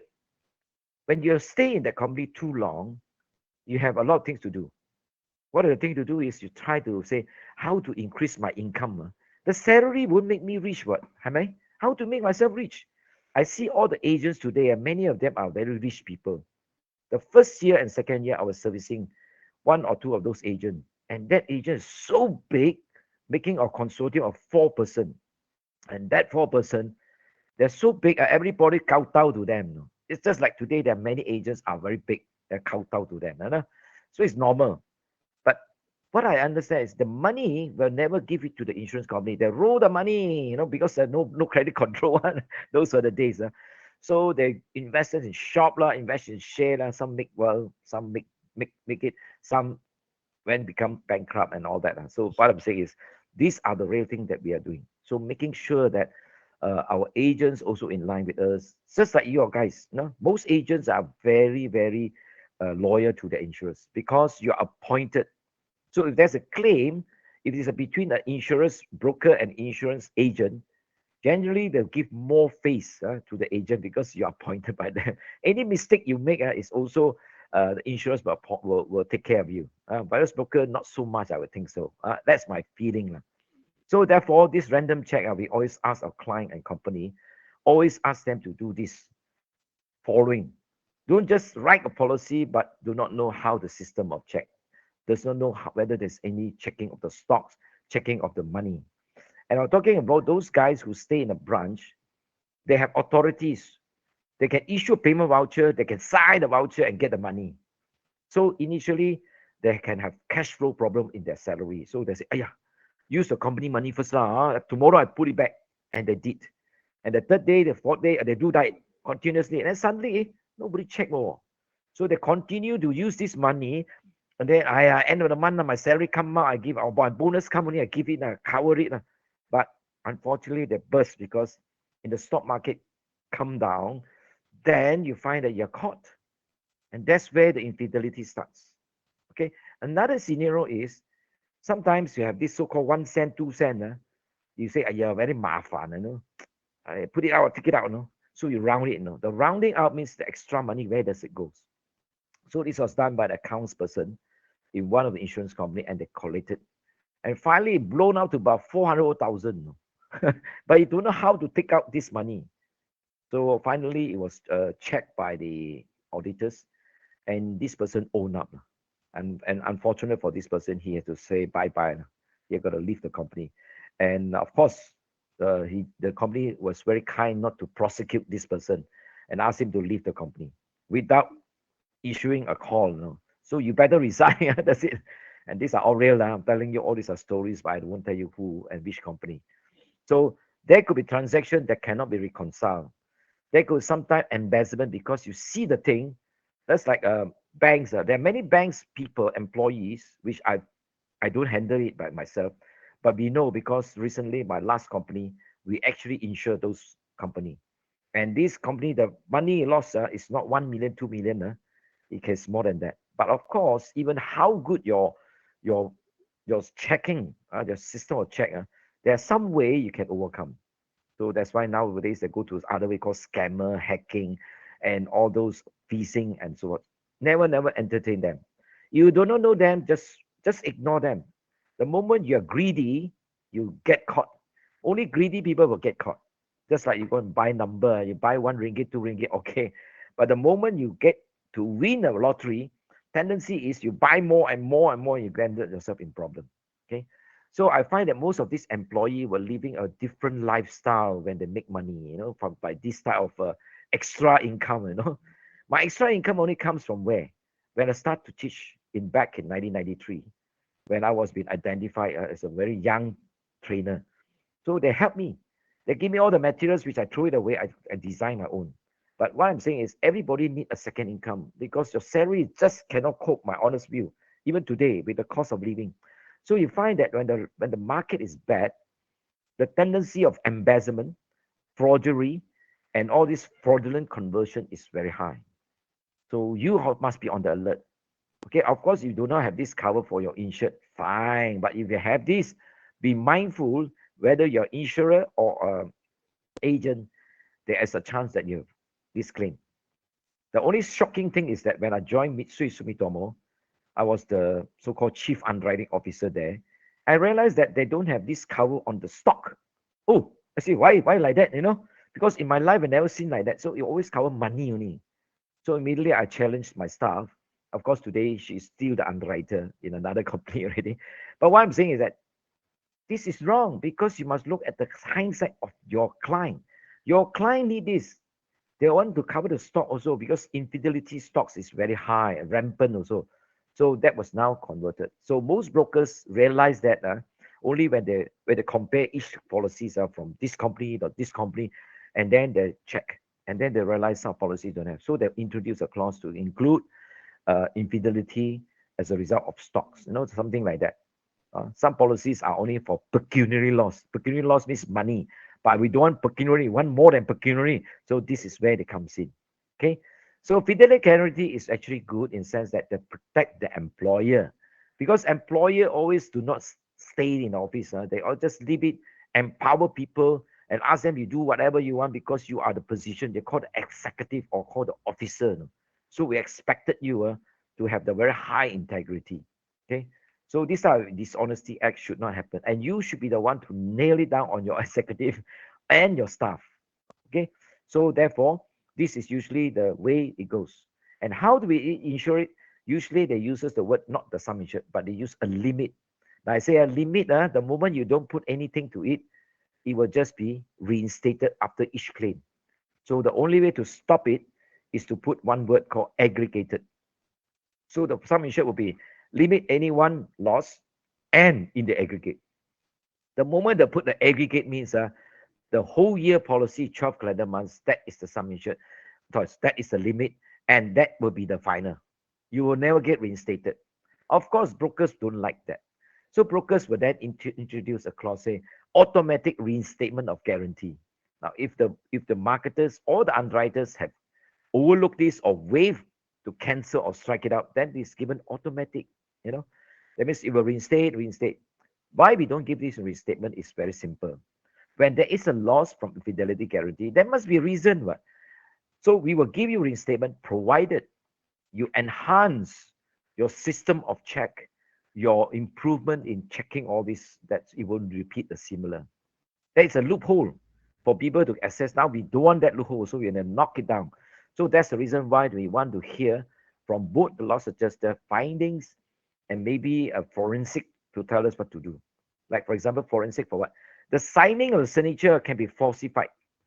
You looks like your signature, but it's not you. No, really like that. So the guys knows. These are called forensic expert. Of course, we don't go to that extent. Huh? So that's why this policy was born, is to ensure both the pecuniary loss called money and also stock called the goods. And of course, these are not done by one person. Nobody can do it one person. They usually have to collude, working with other people inside and outside. Inside would be working with your colleagues. For example, a stocks to be moved, the stockkeeper have to get what? To get to talk to the accounts, talk to the security guard to let it go, and talk to the what you call the transporter, all this must work together hand in hand, and the third party outside, so that all these are done. So everybody share, And of course, these do happen when the things are there's no audit. A company who doesn't do audit is very dangerous. Okay. So wherever I join any companies, I've already gone to 10 companies. The first thing I learned in the insurance company, the next company is, can I have the last audit? I want to see what did they say, because they'll come after me. Because I take over the position, they will ask me what have been done, what have been rectified, what the system enhanced, all this. Not on FG, anything. Anything they will ask you. So it's important that we have to look at the audit report. Very, very important. The other thing is, when does it occur? Now, the findings that we found is that people who do this infidelity will happen not during the period insurance. It can happen during period insurance, or it can happen after the period insurance also, you don't know. Every year they renew policy. So you sometimes find it could be a cumulative or over a period of years. So there are many of such claims happen, but it's combination, you find the claim high. So as far as the policy is concerned, we cover only period insurance. You must hit with a loss. Of course, the discovery can be in during the period insurance and even after the policy period. Assuming you write only 12 months, after the policy period, that is called a discovery period. That discovery period is usually given in the printed policy is 6 months. Most of the bridge company have 6 months. But nowadays, with the brokers around, they will extend it beyond to 12 months and seldom go beyond that. Okay. So it's usually connected with why it happened. It happened is because somebody have actually a lifestyle. They drive a very big car. The way they enjoy their life is like they are really retired and they got so much money, don't know what to do. So spend money. Money earned, you don't spend. It's not your money. It's just spend. These are the lifestyle. And tomorrow you still get back the money. Okay, so these are things that we find. And the moment they found that they are being targeted, you find that employees resign, just resign like that. And then, of course, it's very difficult to find this out, unless you actually check. Okay, so that's the reason why even during my time as an underwriter, I have to do technical audit. The two purpose of technical audit is number one, not to check money, is to see whether they did correctly the underwrite and issue the policy correctly. I go as far as to branches. Secondly, I do it just to make sure my staff or my colleagues in the branches know what they're talking about. And I spot you are the frontline marketers, Tylo. Your frontline marketers, you must know or as good to service the agent. You must talk like me, like that, service the agent, because I started as a marketer. So therefore, you got to actually know what is your strength. If I find a weakness, then I put that in as a training. So that got training analysis report to say this branch, I want these few guys, this branch, this guy. So everyone, we work with the regional manager. And then, finally we could discuss. And then we have a training, not every Tom, Dick, and Harry, because we want it to be lean, really important to target. So generally, this is what we happen is that we always issue a policies of a client with a discovery period. So the discovery period, if it extended for 12 months, it is fine to me. It's nothing wrong. So anything more than that, I think it's no good. So when does a fraud arises?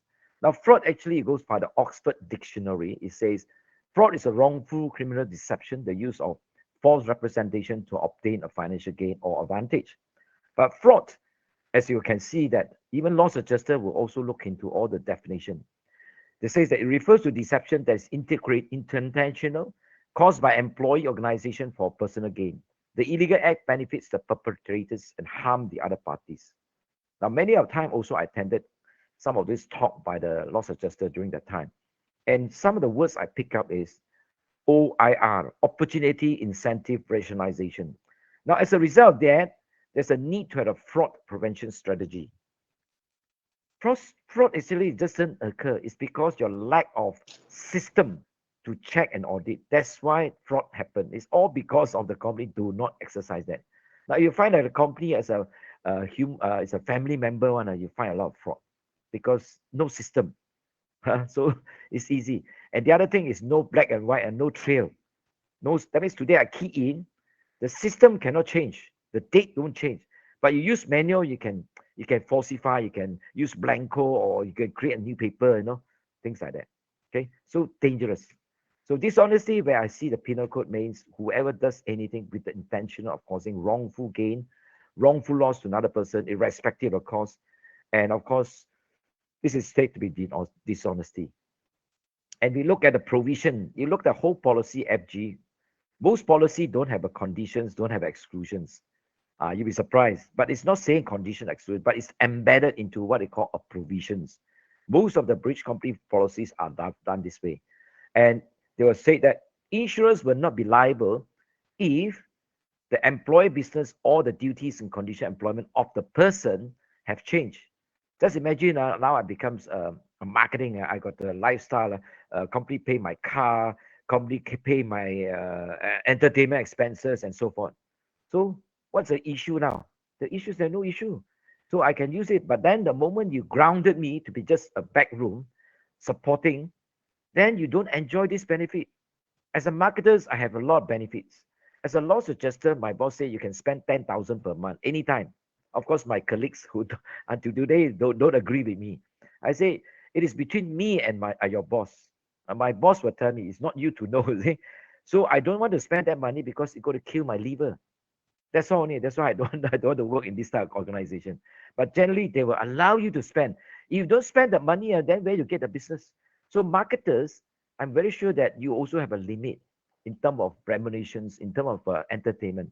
But you can justify that you can bring X dollars of business, they will allow you to spend. It's just that you need to justify that is a business coming in. Okay. So the third thing is there's always a precaution system of check for securing accuracy accounts. So how do you check your own account? Let's say, for example, credit card, your company, So many employees, how are you going to check? So every quarter or every month, they'll get a statement account from the bank. Sure one. Nowadays is you print yourself. And of course, stocks, every month and every quarter, you have to do a stock check. Now, you look at those shopping mall, those very valuable like jewelry, watches, and all those. Today, they display at the end of the day, same day, they're put back in the safe. They always write it down. Cosmetic, the same thing. Write it down. Every day they check already, put back. So which means to say how many have gone, have sold, and check against the sales and turnover. Ngam ngam. Every day, no choice. Bank, you find that those bank don't close shop at 4 o'clock. They close shop to you and me only, but they will continue working until 8 o'clock, 9 o'clock. Every day they must close account. That is called a system of check. So generally, the coverage for particular employees was stopped immediately upon discovery of the Employees Act. If you find there's a lot of irregularity, will you tell us out tomorrow you don't come back to work? Will you do that? Normally, they're not too sure. But if they do, they're supposed to penalize them and say, please, you don't come back to work. Now, what the bank does is every 2 weeks, they call it what? Garden leave. Everybody get a garden leave. You are supposed to be disappear. No? You cannot use your handphone to contact your colleagues. You cannot tell your downline what to do. You are totally like disappear because they want the system to work. The moment they catch you, WhatsApp calling, if they found out you got a problem, that is a problem because the whole purpose is for FG. Now insurance is doing that already, which means they say you must take long leave at least 2 weeks. Some take 3 weeks, especially for those officers. They are the most high risk because they're high responsibility, usually high risk. They are doing that in banks. And the second thing we find that most of the insurance companies they like to do is to keep the guys very good to stay in the branch because you're good. They rotate from JB branch, they go to Samban branch, a smaller branch. A smaller branch, they go to Penang branch, or maybe a bigger branch, and like that. They rotate them because they cannot do anything because they rotate it continuously. You cannot say no. From HQ, they move you to branches and then bring you back again HQ. The whole purpose is to make sure that the system works even fine without you. Like that, no? Whether it's insurance company, banks, or any big company, they will do that. So that they make sure that the system works. The concept is it is like a franchise. It works by itself, but you are a supervisor. So generally, when we insure that, we always state that there must be a guarantee, especially for responsible people with a high limit, not so responsible, a lower limit. But most of the time, the agents and brokers will ask one limit of guarantee, isn't it? It doesn't ask layering like that. So fine with us. So we charge high premium. But some people knows they use it by position. This position, accountant, signatory, high limits. And there's those others. So you charge lower premium. Okay. So it all depends on individual company. So generally, I would say that we will cover all this and we also subject to what they call an excess if possible. Okay. So we don't cover what we call loss of interest or consequential loss. The policy does not cover for the excess, which is actually paid by the insured. Okay. That is a standard. So beside that, we also find that they have to fill in a form once and sometimes at random, they pick and choose a second time. It is not repeat. Just like we buy a public liability and a CGL. Why every time CGL asks you to fill a new form? It's because there could be a change, material change. Whereas public liability is a premises risk, nothing to change. Whereas CGL is talking about people liability and so forth. It's called personal liability, not premises liability. Okay. So to fully and faithfully disclose all material information changes and to check the precautions. So this system is just tick, tick, tick, tick, tick like that. The moment there's a claim or maybe a site of possible irregularities, the first thing they do is to intimate or inform the insurers. And preferably, once you know that it's most likely the suspect is Peter Young, then you have to prosecute this fellow by informing the police. Unfortunately, most of the clients don't do that. They will take on their own to find out from themselves. They don't even inform the insurers. So by the time it becomes so huge, so big, then only inform you months later. Okay. So generally, the rule of the game of the provision is that you have to inform the police. Number four, most of them do not comply with it. But of course, insurers won't take a very hard stand not to pay the claim. It's just that it is the normal practice that people don't penalize people or don't report to police because they're unsure, isn't it? Otherwise, it's making a false statement, not good. So generally, this problem is that if they found that this is a defalcator who is not suspect anymore, he's a defalcator, then he will withhold his last drawn salary. He can't take his EPF. It's only his last drawn salary, and then try to recover whatever still with him, all the money, and then of course to reduce their losses. Then if the insurers insist and the police insist, then of course this guy will be prosecuted. Sometimes a collusion of a few employees will be convicted. Okay. Of course, this is the standard policies that we put in the policies. Now coming to the policy condition, again, you can see that most likely all are safe except number 4. In the event of a claim, all books or accountant reports should be open for inspection and obtain reimbursement from the employee or his estate or any money. Usually not the family, only himself. He can't go and get from his wife, his father, his mother, and all those. No. All this is only related to him. And of course, the insured have to be exercising diligence, not simply prosecute the employee to convictions if possible. And they do what I call an interview, maybe interrogations by the police and so forth. And one of the occasions I heard from a gentleman who went for this because he was suspected. The police were asked 20 questions, 1, 2, 3, 120. The first round, he will ask you 20 questions. You will answer, or he recorded already, then he typed in all the answer already. Then after another hour or two, another person will come. He will ask the same 20 questions, but in all different order. And then after another 2 hours, another officer will come. Again, he asked another 20 questions plus a few more, all different order. What he's trying to do is to detect whether what he says is correct. Because if you cheat or you give wrong answer, you won't answer the same like what you did in the first place, isn't it? So that's how the police will go through. And he will go through like 24 hours. To you, it's always a daytime because it's lighted in a room. You don't see the night, you don't see the day, 24 hours. They give you makan, drink nicely, but you are there for 3 days because the solid 3 days, you don't sleep. They keep on doing this interview until you get sick, and then you give in, and then you say, okay, I am wrong. I declare that I'm the one, So real life, if you already have not done it, your answer is consistent one. However you throw the question, the answer is consistent. That's what they're trying to do. Okay. So the other thing is that number 6 is talking about money in the hands of employee will be deducted. Okay, I just mentioned that. And number 10 is to say that in the event of a government guarantee is reduced payable on the policy, the amount of guarantee may be reinstated. Now, this is upon additional premium and upon the consent of the insurer. It's not necessary we will give.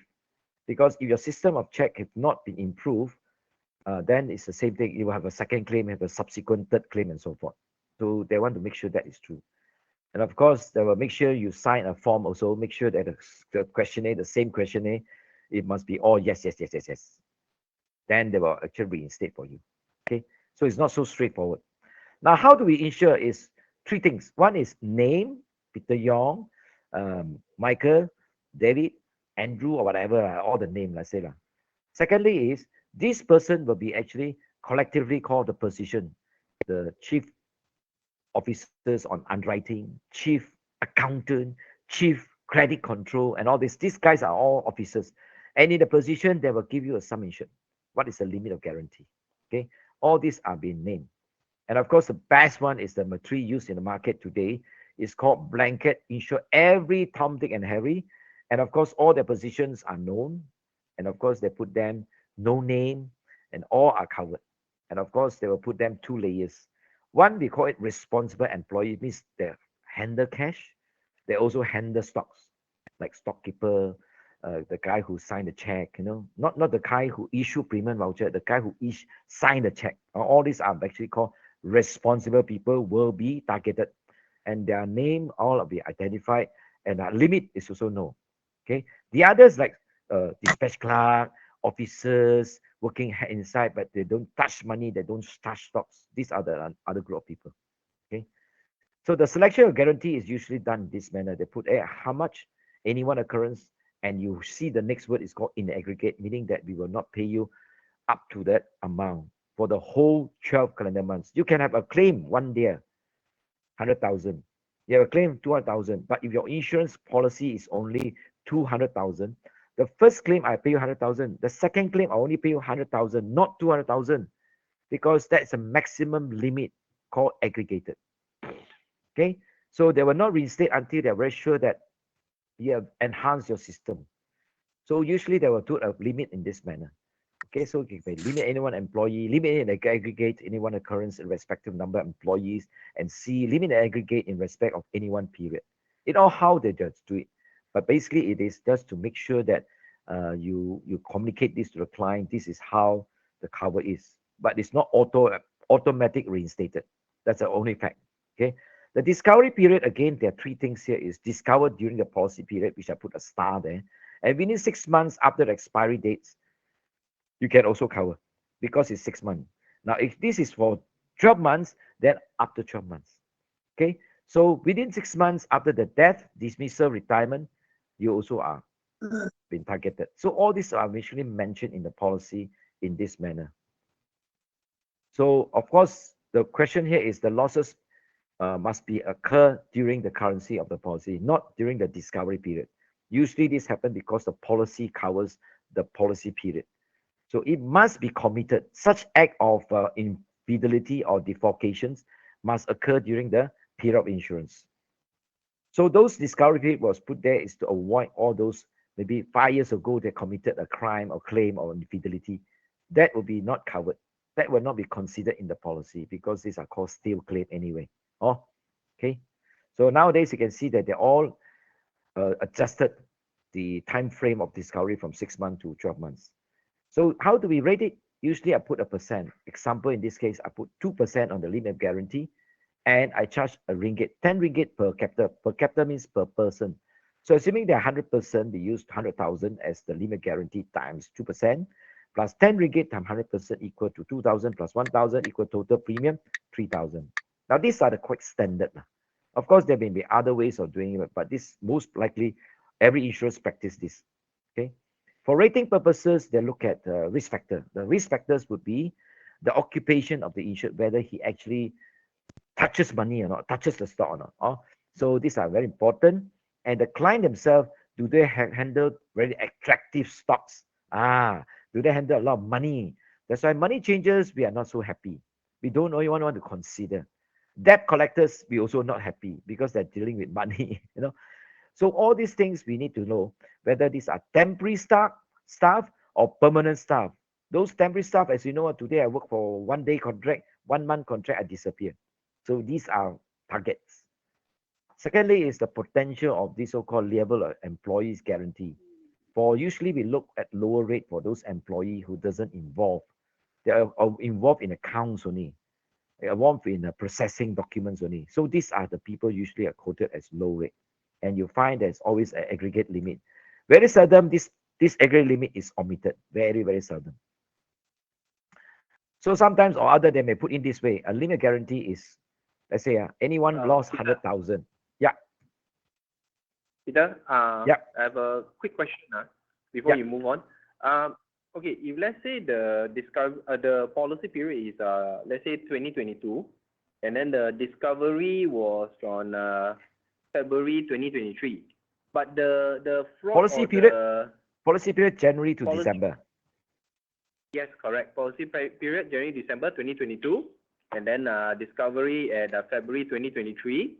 Yeah. And then they found out that the whole fidelity issue started since 2017. So who is insuring the 2017 first phase? Who is insuring 2017? That's the thing. There's no one insuring.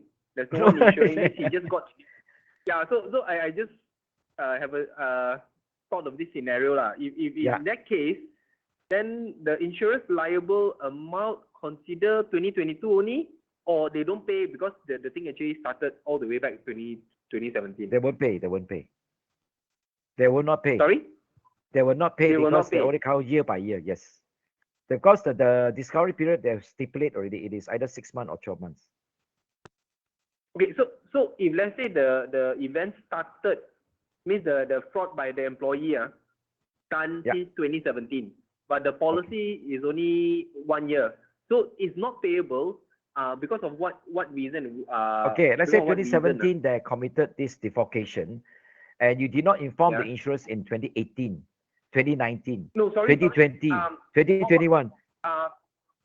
Peter, sorry, maybe I rephrase again to be Yeah. more clear. Means that this fraud has been continuing since 2017, 2018, 2019, Ah. 2020, Okay, okay. and So then that means that so- every year he's doing it because such no nice, nobody detect it. So the loss adjuster correct. will have to identify whether that policies is insured by BGI in 2017, 18, 19, 20, 21, and 2022. And of course, they have to Okay. really draw a line there. They will not go back to the stale claim as far as possible. And the other thing is, remember there's a limit of liability or limit guarantee per year. You know, each year different. So therefore, they always look into the latest policy. Although it is committed over time, they can actually translate into per year. And for those claims which is not notified under the loss notification clause, what did they say? You must inform the insurers, isn't it? So most likely 2017, 18 until 2021, sorry lor. Because loss adjuster will inform the insurers, sorry, please apply this condition because they did not notify you. So therefore, you cannot take action, you see. So you cannot enhance the system of check. So macam mana, but they will consider the last year. If let's say the client's point of view is that they also don't know. Of course, if they know, they would have notified, but they didn't know. Yeah. They only knew about this employee's act now, That's why they quickly Ah. notify. But because prior to that, they don't know. They Oh. wouldn't. How would they notify? They don't know, right? Just a point from client point of view. So this one, is it a real life or just you make a story out of it? No, this is a case study, not a Okay, not so a I real don't know. In reality, it won't happen. You know why? Because every year they were subject to audit, internal, external. And secondly is they have their own internal to stock check and also for money and pecuniary. They always get the party to do it. So it unlikely in your case that it's just a make-up story. The real life it won't be because they have to close the account. The moment like Transmart is a case in point, Transmart, it was a part of the core group. Yes. But it is the Yep. infidelity which we asked for D&O cover. We have recommended the time was ACE quoted. ACE quoted first year, they did not take up. Quoted second year, they did not take up, fortunately. Or the third year, the big claim comes out already. Okay? So the person I deal with was Iris. And of course, she says, Peter, you have to do this and do that. But they're not able to give me back the form. No. The form which I completed, we asked them to sign or to confirm the information. If it's wrong, we may not even pay a claim. No. So they did not sign the form. I suspect something wrong. No. So anyway, I told Ace at the time he was my reinsurance behind. And it's the same thing. The infidelity can happen, but we did not insure FG. We insure D&O, but they do not take a cover. So normally in your case will not happen because every year they close, they must have external auditors to go on it. Even a small timer will also have accountant outside, isn't it? The stock check especially. It will never happen. Okay. Okay. Thank you for sharing. Yeah. Who's that on the Thank line you. again? What's your name? Albert. Oh, you are Albert. Okay, nice talking to you. Thank you, Nice thank you. talking to you, Peter. Yeah, okay. Thank you. The clauses. So basically, the clauses here is very simple, is to make sure that we don't miss out because the limit of guarantee is the limit. So it's best that you also insure the auditors and accountant fees. These are professional. They have a scale of benefit. They will not undercharge. They will not underprice. So you have to think carefully when you insure this item. You have to cover them. Automated addition, deletion, I mentioned employees come in and out, but very mafan, very layman, is very leceh. So therefore, what they do is at the end of the policy period, you adjust the number because it's 100 ringgit or 10 ringgit. So 10 ringgit times how many per person? Let's say the starting point is 500%. At the end of the year, it's only 450. We refund back 50 ringgit. No? So it's basically on this way, up or down. Reinstatement guarantee, I mentioned, these may not be provided in red color. It all depends on each individual insurer, whether they want to reinstate. And if they want to reinstate, most likely they won't reinstate on pro rata. They will reinstate straight away and charge you full, regardless of which time, let's say, for example, you have 3 more months before expiry, they still have to charge you full. Okay, charge you in full. Extension of discovery period again depend on the insurers, whether they are looking at your system or check are in order before they extend. All depends. But most of the brokers we were okay, because I would treat the brokers and the bankers are the first line underwriter. Now today I'm talking to you as agent. You are also called the first line underwriters. You are the ears and eyes of the underwriters, because you won't simply recommend a client who's like that one, isn't it? Chin chai one. So you actually have know that this is a client, okay one, then only recommend. So the extension of time of discovery we can negotiate if we find that this is a client which is in business for many years, have no such issues and so forth, and they have so-called an audit trail and all that. So audit trail is very important. So the other thing is the misappropriation of stock clause I mentioned in the case in Mitsui in Sumitomo when I was insuring, put it in. Now, number 6 is a very difficult clause to put in because brokers will ask for it. That means you don't have to identify who. No? You only suspect there's some irregularities. I don't think that is correct. No? But of course, sometimes we ban if, let's say, they're not talking about very important valuables. For example, things like an office moment, what is there to steal, isn't it? So generally, these are things that but you're talking about valuables, cannot, like jewelries, all those artifacts, we can't. We have to make sure all the names are known before we can consider. Then the other thing is called third party held in trust commission. Again, brokers will throw in very complicated clauses, and we have to study the wording.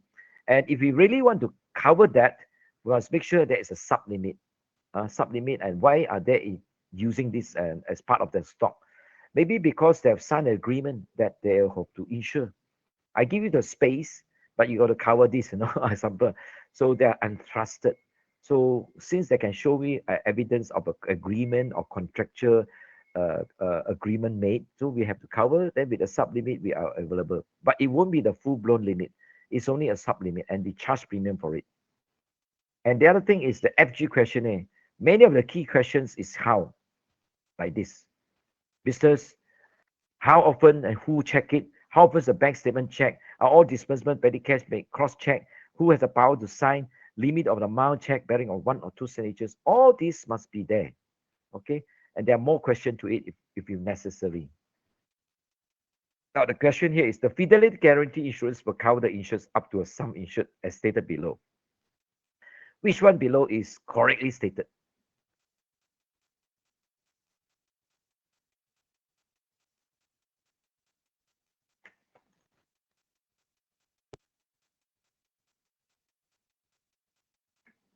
Okay, Adrian?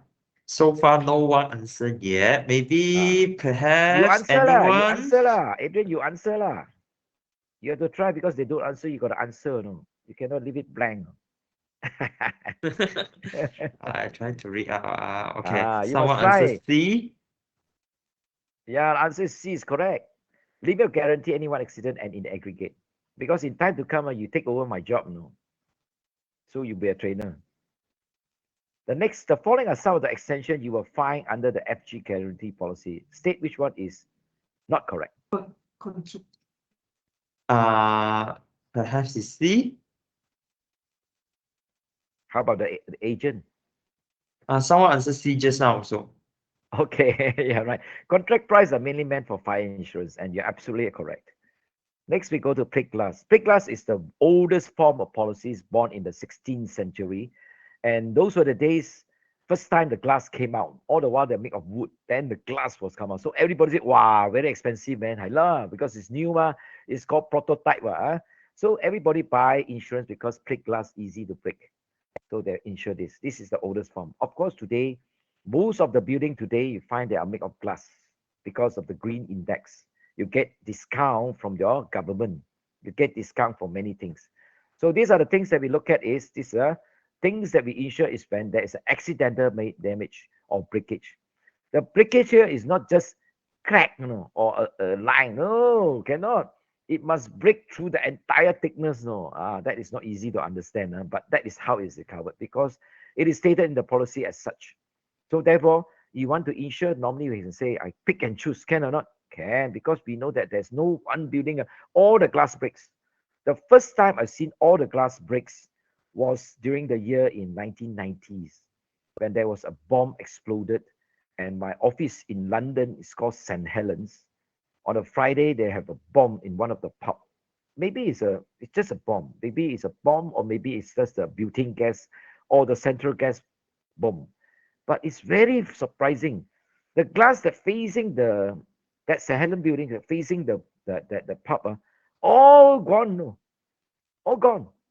It is a very tall building in St. Helens in UK, London. So immediately this becomes a case study for everyone. And don't worry, because our office start back on Monday, the following Monday, in other offices in Brighton, Croydon, and all that, Liverpool. So they take over from there because they have a contingency disaster recovery plan. So the good thing about this is that they are all insured. But this is a very surprising thing, whether it's covered or not. Question, the party bank, and is it covered or not? So as long as this is proven, there's a name peril, it's not excluded, then your policy will pay. Of course, naturally, that policy did pay. The policies is quite wide. So normally people purchase glass for 1 piece, 2 piece, or more than 10 pieces, up to you. And of course, this you need to actually don't have to mention which place, no, just mention the sum insured. And of course, there are many people like agents who overlook this. Very important. It is excluded in policy unless you state it or specifically mention it in the policy. They are called embossing, silvering, lettering, or any ornamental work because it make it nice. But to us, we must put a tape in between now. You know why? I actually walk through a glass, but I cannot walk through because my nose hit it. Unfortunately, my glass is still intact. But many people walk through a glass and the glass breaks. And of course, they suffer injury to their head and the nose and the face. So in order to ensure you don't get a public liability claim, you always put this sign there. At eye level, you walk on, you can see already. Far away you can see. So is it included? The answer is no, unless you state it specifically. Okay. Generally, this is actually on a replacement cost, means new for old. So don't try to be stingy to insure market value. Always insure the new for old value. You can get a price from your whatever called the franchise or the supplier, things like this. So clause is very straightforward. It says the company will agree to pay during a policy period these items, excluding scratches or any disfigurations, and the cover is only for damage other than fracture extending to the entire thickness of glass. This line here means that you have to pay only when the glass breaks to the entire thickness. Okay, that is how they do. And the definition is like this. Accidental means fortuitous event or circumstances that is sudden, unexpected, unintentional. Some of the policy would define this way. Fortuitous means accidental. Okay. Breakage, a fracture extending to a tire thickness. Framework is not covered unless you actually put in and describe. Don't just put glass, no. You have to put in framework because there are some policies excluding the frame. And some policy isn't very cute. That rubber strip also excluded. These are all the archaic wording, very old wording. So we don't want that to happen. So I don't want you to be surprised. How can you give you a glass without the strips and you don't give you the frame, isn't it? So water will ingress inside, isn't it? So the other thing is the premises. So usually we are talking about any glass. Whether the outbuilding could be made of glass. In your garden yard, sometimes they call it a glass, isn't it? Sometimes inside the premises also we have glass, plate glass and all those mirrors that are also called glass. Okay. Exclusions, there are plenty. The only thing is mentioned here is the state clearly the breakage due to fire or any fire name perils you cover under fire policy. Don't come here, So they will just cut it off. We will exclude anything called a dilapidated condition, meaning the building nobody stays because these guys are so rich that they move to a next house, a palace or whatever, they leave the building like that, and they don't take care of it. The moment you don't take care, the building will slowly and surely termites will come, or maybe wetting, or maybe moss will come in, and then suddenly you find vermin and all that comes in and they dilapidate. So the glass will come down, or people will stay there. Those maybe I call it people have no home, homeless people will stay there in a dilapidated condition. These are not covered. Okay, so apart from that, when you have this so-called people doing alteration and repair, taking out the glass, and try to do some cleaning, and then they damage it. Okay, so when I do renovations of framework, doing alteration premises, you can actually go after them, or the contractors have to buy policies. This is usually covered under this way. And of course, your business can be affected if your glass is broken. So you have to actually make sure you don't endanger those customers, isn't it? So you will seal up that place. That loss of Peter. business not covered. Okay. Yeah. Okay, Mr. Anything? Peter. Yeah. My name is KK Lai. Yeah, Mr. Lai. Okay, I was doing a job in Putrajaya. Yeah. It's a modern building opposite the immigration office. Okay. Like, most You it's yourself actually doing fully- it. You yourself doing No, it. no. I was a clerk of work. Okay. Yeah. So the whole building actually full of glass, big glass imported from China. Okay. But you look at it, the whole thing is very perfect. Then certain time, one piece at the left crack, the other side crack. Then the When you say crack engineer means said it's just a stretch, or is it break through the thickness? it break through the thickness. Then they start to find out actually what's the thing. Then from there I learned something. Then they say you look for the butterfly. I was thinking, what is butterfly? They mean there's some particular like small tiny sand or foreign metal inside that visually you cannot see. When then there's a place there's a weakest place. When come to a certain heat that place, that means there's small particle expand, and then there's Okay, a certain contraction, force. expansion, yeah. Then it become a very beautiful crack but it does not fall into pieces. Okay, Then beautiful just crack. then, Okay.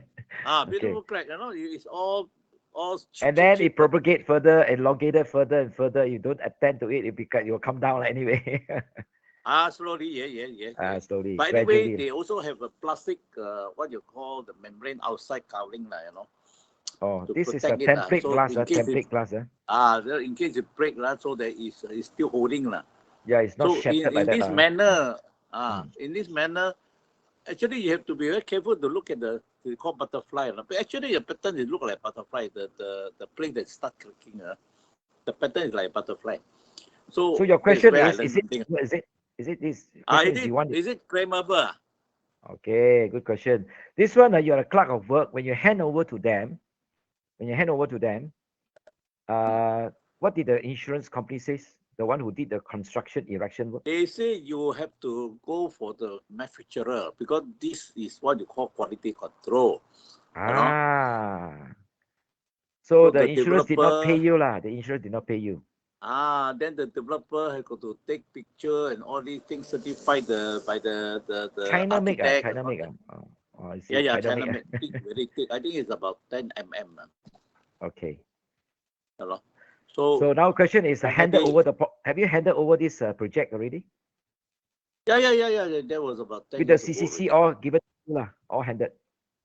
All handed. With the CCC. So With the CCC. every now and then, okay. every month, at least 3 or 4 pieces crack. It's about 18 floors, a whole thing from the 18th ground floor floor, to the 18th okay. floor is all glass. Now, building is like that. Building like that, when you buy the fire policy, you buy actually, what I mean is the glass, whole thing is made of glass. Do you consider as, when the Cover fire under occurs, do you, is you it cover under the fire plate glass policies or- question. My question to is you it under under fire all the- policies is a name peril policy, fire. Name the peril. Fire, lightning, explosions, and all the blah blah blah.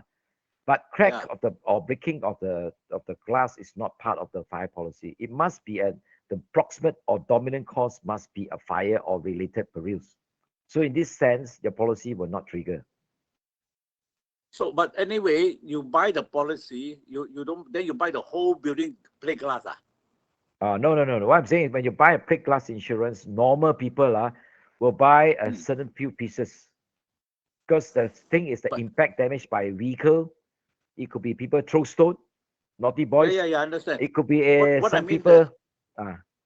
You don't buy you don't buy 100% of the plate glass sum insured. So in that case, how do you insure this glass building? how do I insure? Normally, I mean, my market practice, they will insure the plate glass as first loss sum insured without average. That means you select maybe 10 pieces, 100, 10, 20 pieces of brick glasses Because instead of full value. the you whole can building insure. has got no, the whole building has, the whole building has got no concrete except the floor, except the Yeah, floor. correct.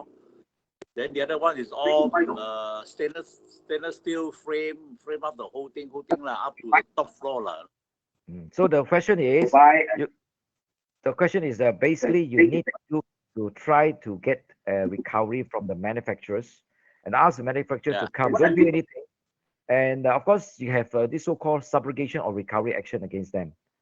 It could be like you said, a manufacturer's quality. They can send their engineers to do a check and using what we call technical or engineering to check on the metallurgy of the glass. Like you say, butterfly, Yeah, it's called the butterfly crack. Very okay. tiny, but actually look like butterfly pattern. So okay, thanks first for thing your is, answer. you go and buy a plate glass. Yeah. Thank you. Now, the moment the policies after erections or construction take over, you have to buy because it's operational risk. Your erection and construction policy will cease. The only thing that they will pay is two things. Number one is that construction created a problem while you're doing the work, but it's so tiny you cannot see. And of course, if they can be proven with technical know-how to say that it is because it's caused by the contractor workers, then you pay the policy under the policy. But it's due to defective workmanship and materials. I'm sorry, the policy doesn't pay under the CAR or EAR. Therefore, you have to go after the contractor out of their own deep pocket. They pay from themselves.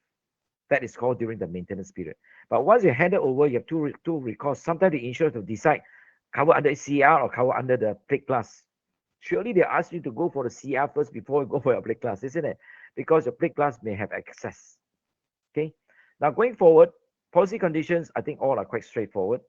Especially you have to take note is 3 and 5 because it's reasonable precaution. You do whatever you can, and yet the thing cracks. If it's not due to manufacturers, the policy will trigger due to an action. That action could be like, say, malicious damage, impact damage, the vehicle pass through and drive to 7-Eleven. You can see that in the media, isn't it? They drive to, of course, nowadays they put a crash barrier, or they call it bollard, to prevent car. You want to knock, you knock your car at the bollard, so you damage your own car. You will never come in.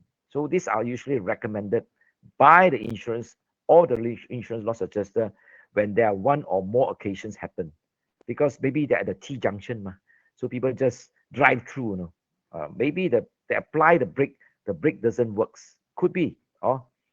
So the other thing is the extension. I would say that some of this extension may be required or requested by the brokers, but of course these are not quite standard. I won't see anything wrong.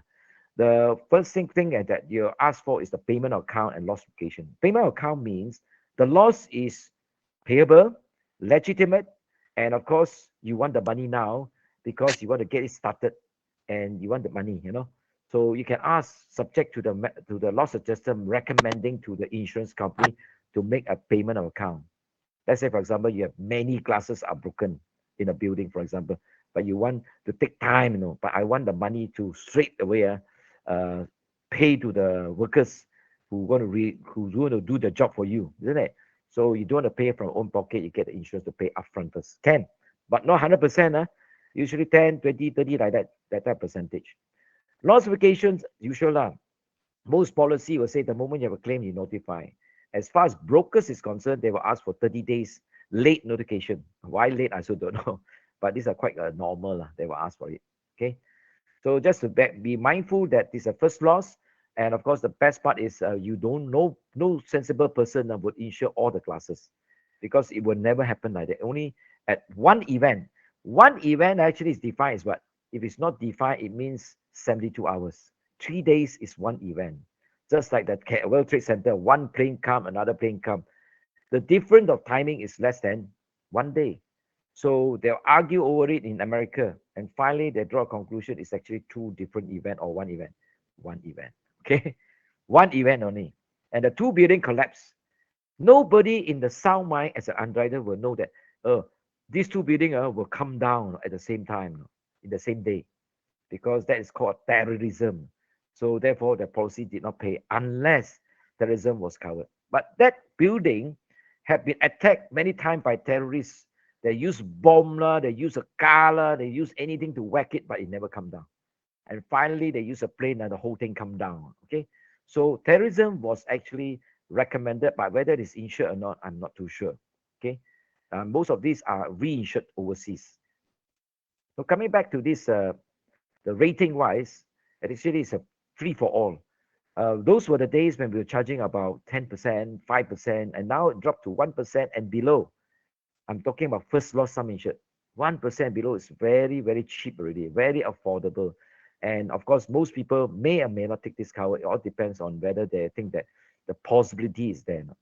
If they don't insure, means they're self-insured, that's all. Okay. So for underwriting treatment, generally we look at the place where they are put, locations, construction of the building, descriptions, and of course, the glass insurance is written not standalone. You must have the 5 policies, then you insure glass. You go to insurers who place all your businesses to BGI, let's say everything. But the plate glass, you give it to another insurance company. Of course, the other insurance company say, no, no, no, no, no, no, no, isn't it? So naturally, go back to the same insurers where all the policies are taken at the same time, generally. Okay, I mentioned about that already, about the crash period. And of course, previous claim history will tell you. So most insurers will look at that, whether it make money. So it is very simple. Make money, we will continue insure. And they will revise the terms every renewal if they are not making money. Next, the plate glass insurance will cover the insured up to the sum insured as stated below. What is the best practice offered by most insurers? Which one below is correctly stated?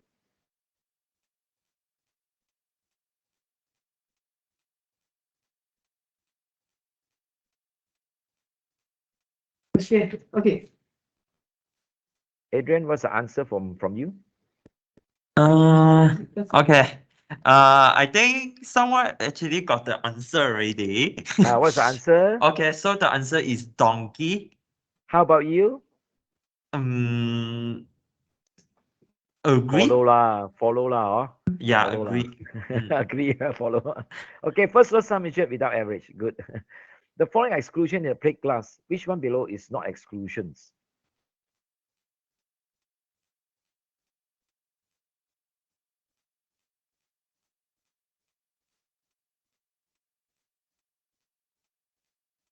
Mm, Anyone need answer? give me some time. Let me think again. How about the agents? Have they given you the answer? So far, C, cat, C China. for cat. Yeah, China is Mhm. incorrect. Not an exclusion, I'm saying. Not an exclusion. Or boy. Boy is correct because it's longest now.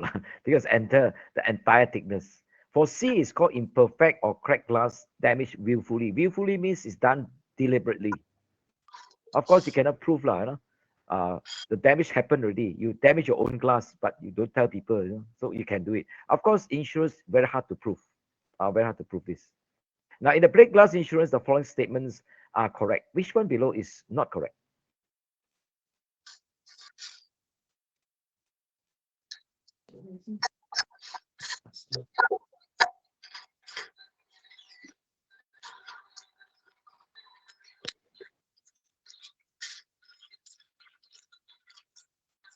What about you, Adrian? And the agents?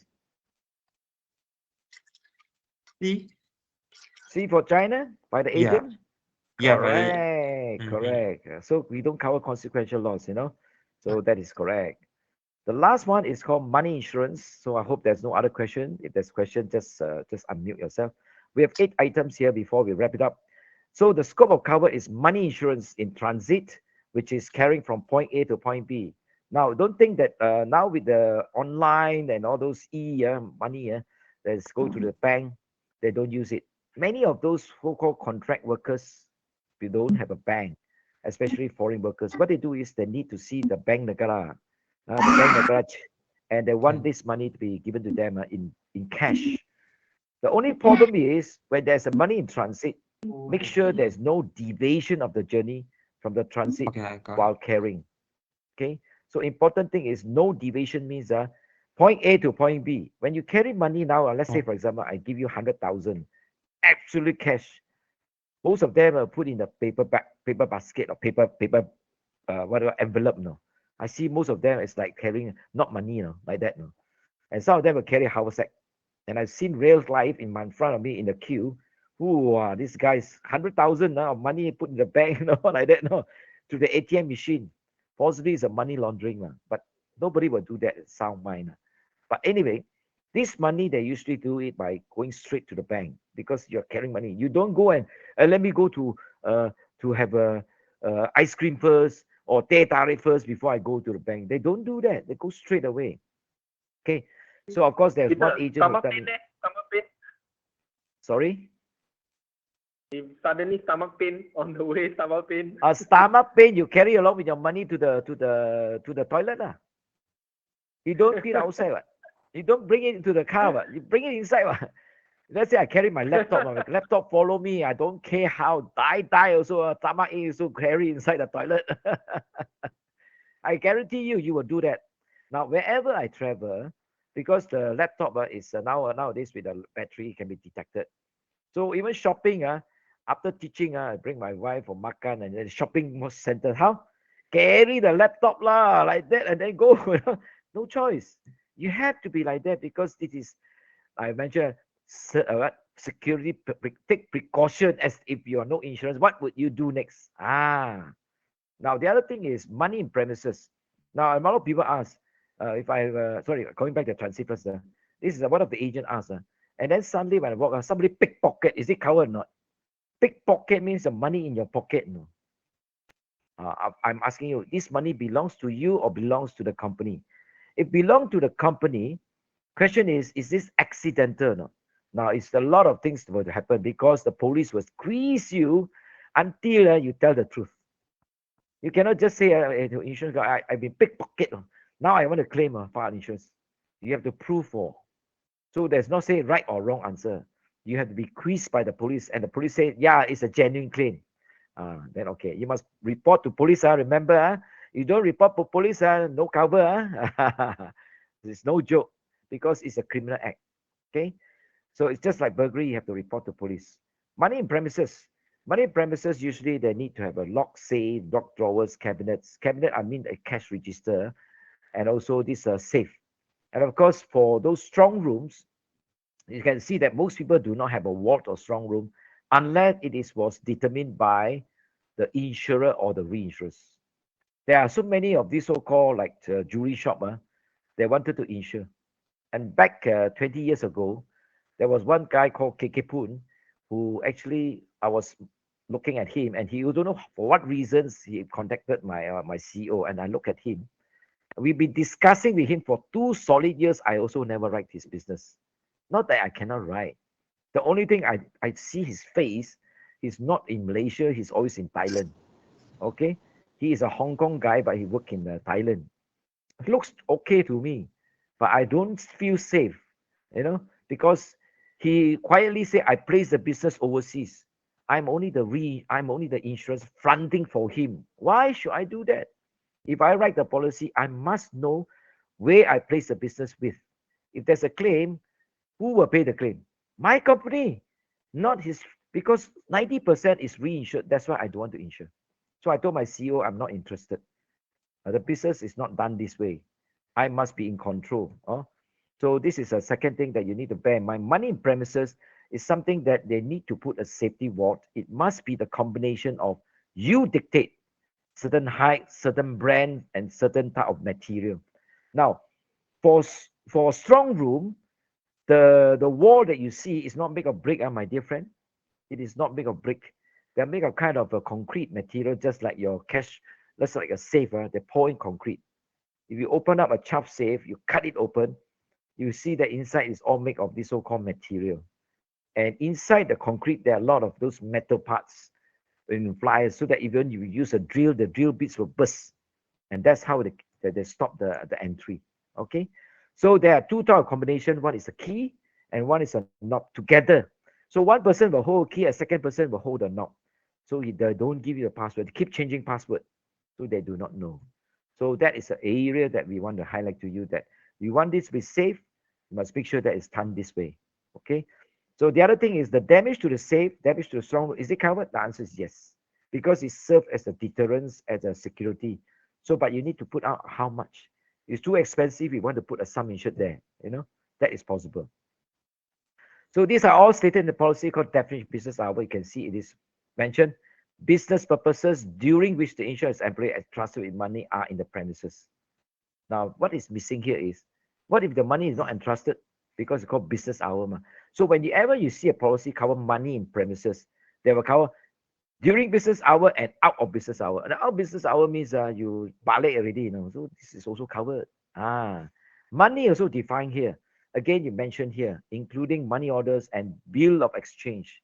Bill of exchange to us, I don't know what meaning, but you have to see whether it's convertible to money or not. The moment you can convert it to money, it's called bill of exchange. Last time you have a share certificate. Whoever the holder of the share certificate, no name mentioned, can cash out. That is called bill of exchange. Like no cross check. No cross check is a bill of exchange. Okay. Or money and go to overseas. You want money order, whatever call it. Or let's say a so-called travel checks. That is also money. Bill of exchange. Premises is those which you mentioned the location. So these are all the exclusions, and let's see whether anything that is different. The first one I look at is the number 7. If you lost due to depreciation value, we won't pay. Like for example, the money. Today the ringgit and yesterday ringgit is different. Today is weaker than yesterday. That is not something we will pay for, the differences in value. Okay. The other thing is embezzlement is covered under FG number 4. Number 5 is very common, and most of the time we will reject the claim. It's called unattended, unlocked vehicle, or simply unlocked safe and drawer and cabinet. Those who hold money for the company, whether in the bank or in the offices or whatever, the key is always tied to the neck.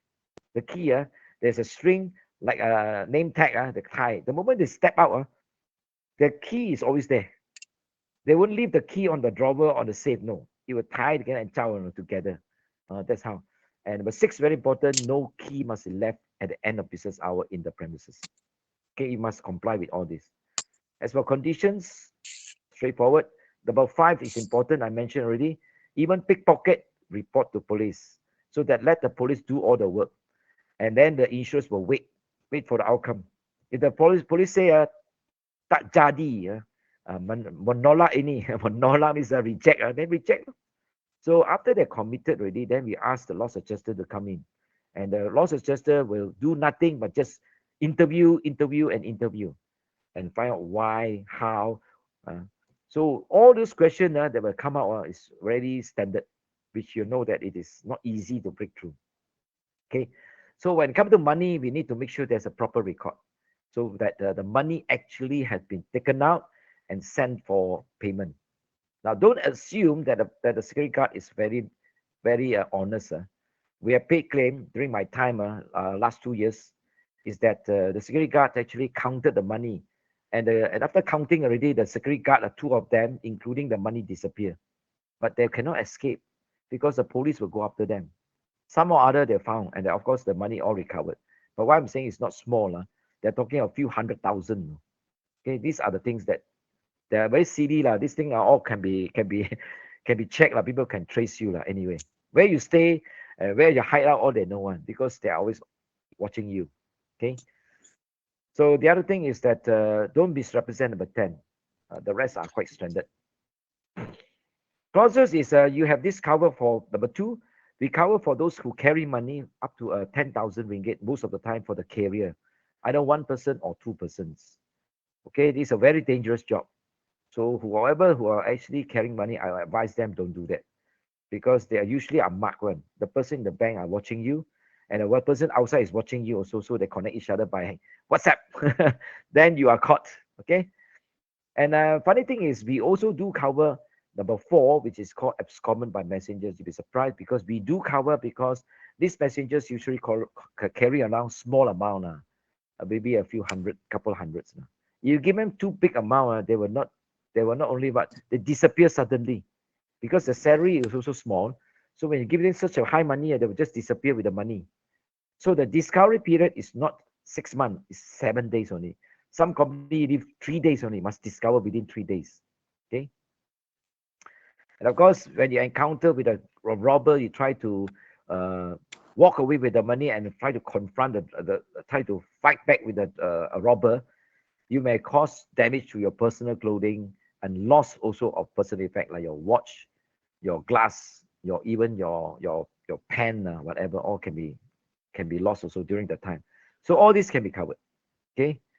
So apart from that, is number 12 is bonus payment for money in transit during their events. During the bonus time, they may have to get more money. So usually they will double up or triple the amount of per carrying. Let's say the per carrying is usually 100,000. For bonus payment, they may increase it to 200,000 or 300,000. And sometimes for shopping mall, they also have this so-called events to increase the payment. And they cannot bank it in on the same day. So what they do is they have to either go to the ATM machine, or they have to increase the cover to this event payment to be kept within the office. They can also ask for that. Okay. So these are the wording which you can actually read behind to see that actually the counter damage to clothing, accounting messages, endorsement, what are the things, and usually discovery period is how much, and the limit is how much. Not big, usually are not big. And personal accident, they're also talking about the people, the person, and usually the death and PD only for 10,000. These are only for people who carry, and these are called authorized. Okay. And for the basis of, yep. Yes. Money in transit, I was told that not only A to B, can be A, B, C, right? What's ABC? For example, I mean his office, then his house also got the safe. Oh, I see. Okay, normally this is the boss himself, no? Then, boss, okay. Then go to the bank. Then sometimes he go back to the lunch in the house. Then after that only go to the bank. So in that case, the house is B, right? A is the office, B is the house, C is the bank. So when he go back to the B, the house for lunch and all these things, and happen that somebody trace him and he got robbed, it's covered, right? Good question. Put a question mark first. Yours is out of the normal. So your policy must be like that. He must collect the money from office, must go to the home because the money is in the house. Like somebody is the director and the owner. There's a safe in the house. Safe in the house. Yeah, they do. So you must get the consent from the insurers to include. And of course, the insurers must go and check whether the safe is up to the, not those I can carry one. Even Peter Yong can carry a sailor, that one, something like that, something like that, then it's okay. Don't buy those safe from the shopping mall. That one is lousy. It must be 4 person also cannot carry one.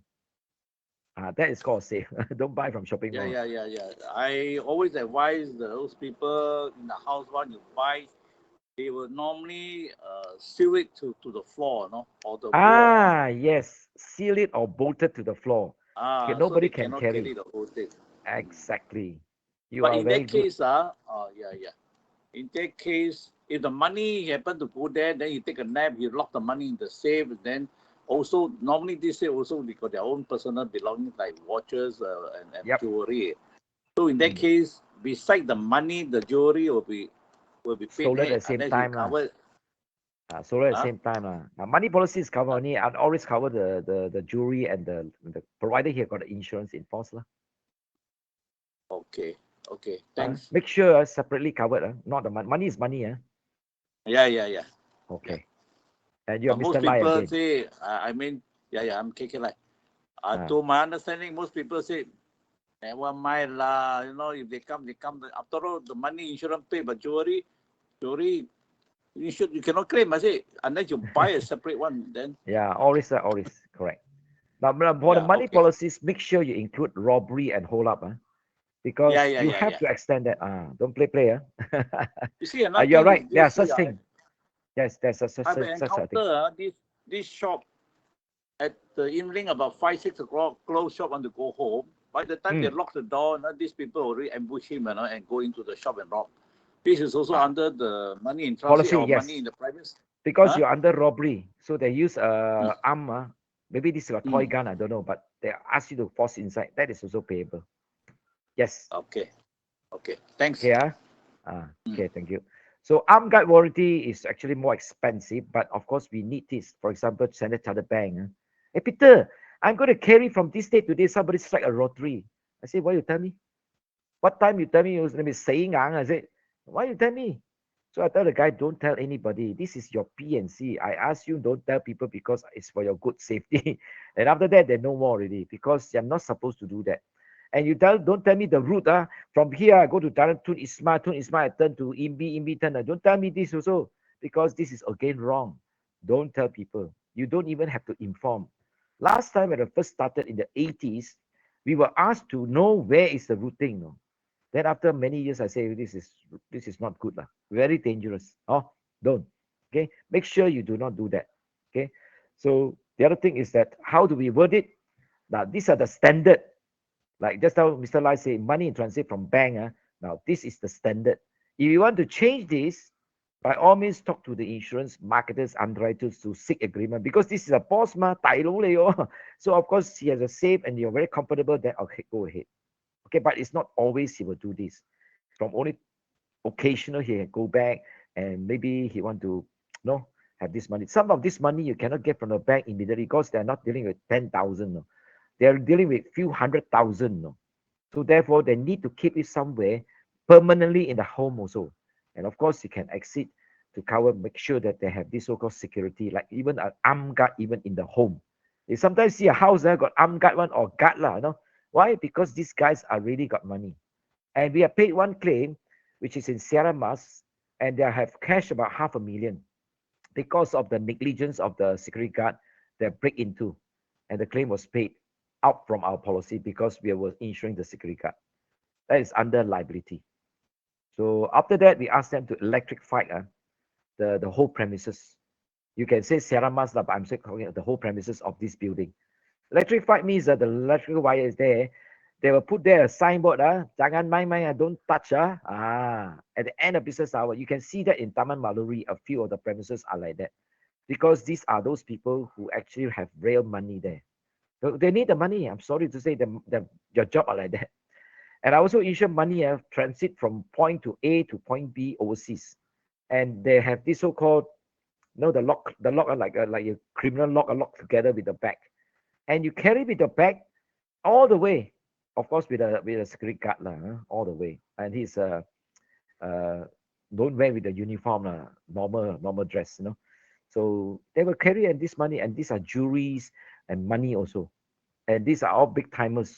They are really genuine businessmen. And if I want to do that, the consideration is that we want to look at how they do it and so forth, how the transaction ends, stop from there. And the premium are not cheap. Okay. So for underwriting consideration, you can see that most of the time it's just like burglary. We prefer to have what is security protection number 8. We prefer to have number 7, the safe are insured, and also with a safe. And of course, the most important thing we look at is the number 10, the claim history. And we also ask for the limit. Now, usually we ask for the limit is only for purpose of per carrying. But for the purpose of premium, we always ask for the estimated annual carrying for the MIT, money in transit, because that is going to charge. Now, those were the days we do the adjustment of the sum insured. Today, nobody declare. So what you give already, I comes in. The marketers have said no time for you. So too many policies to remember. They are chasing for new business, not do this like Tom, Dick, and Harry. So usually it's done by the underwriting. But unfortunately, underwriters also very lean. So most of the time, they don't do it. Okay. So money insurance is on all risks basis and cover money loss, destroyed, damage caused by any cause whatsoever in this situation. Please state below the following that are not covered.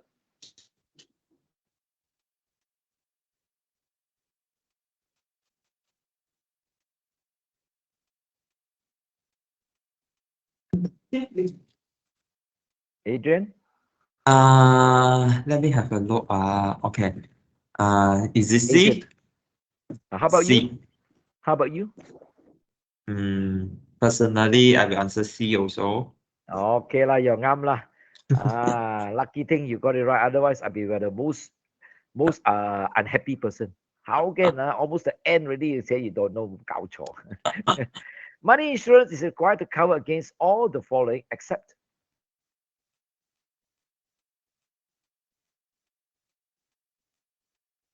Donkey.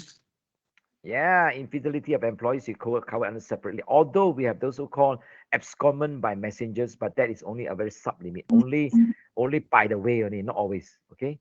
In underlying money insurance, the following are some of the information required by insurers, except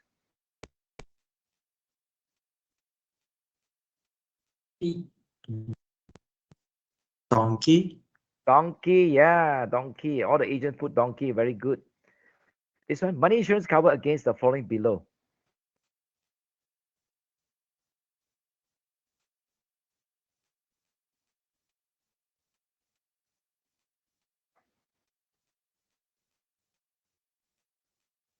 Agent, anybody or any agents answer?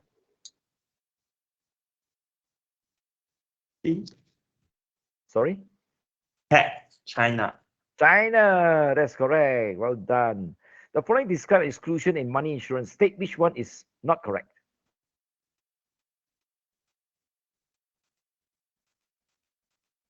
C. China. Yeah, loss due to fire is covered. Do you know money lost by fire is also covered, but you must have a proper records. And of course, if we suspect something, we ask you to go to a commissioner, sumpah, because we don't trust you. So it's sumpah. Money insurance cover against?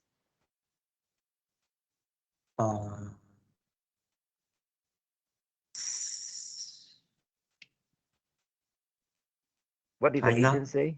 C. Also China. Yeah, one is Yes. kept in locked over. Okay, that's about it. And we have about 20 minutes time for you to ask question.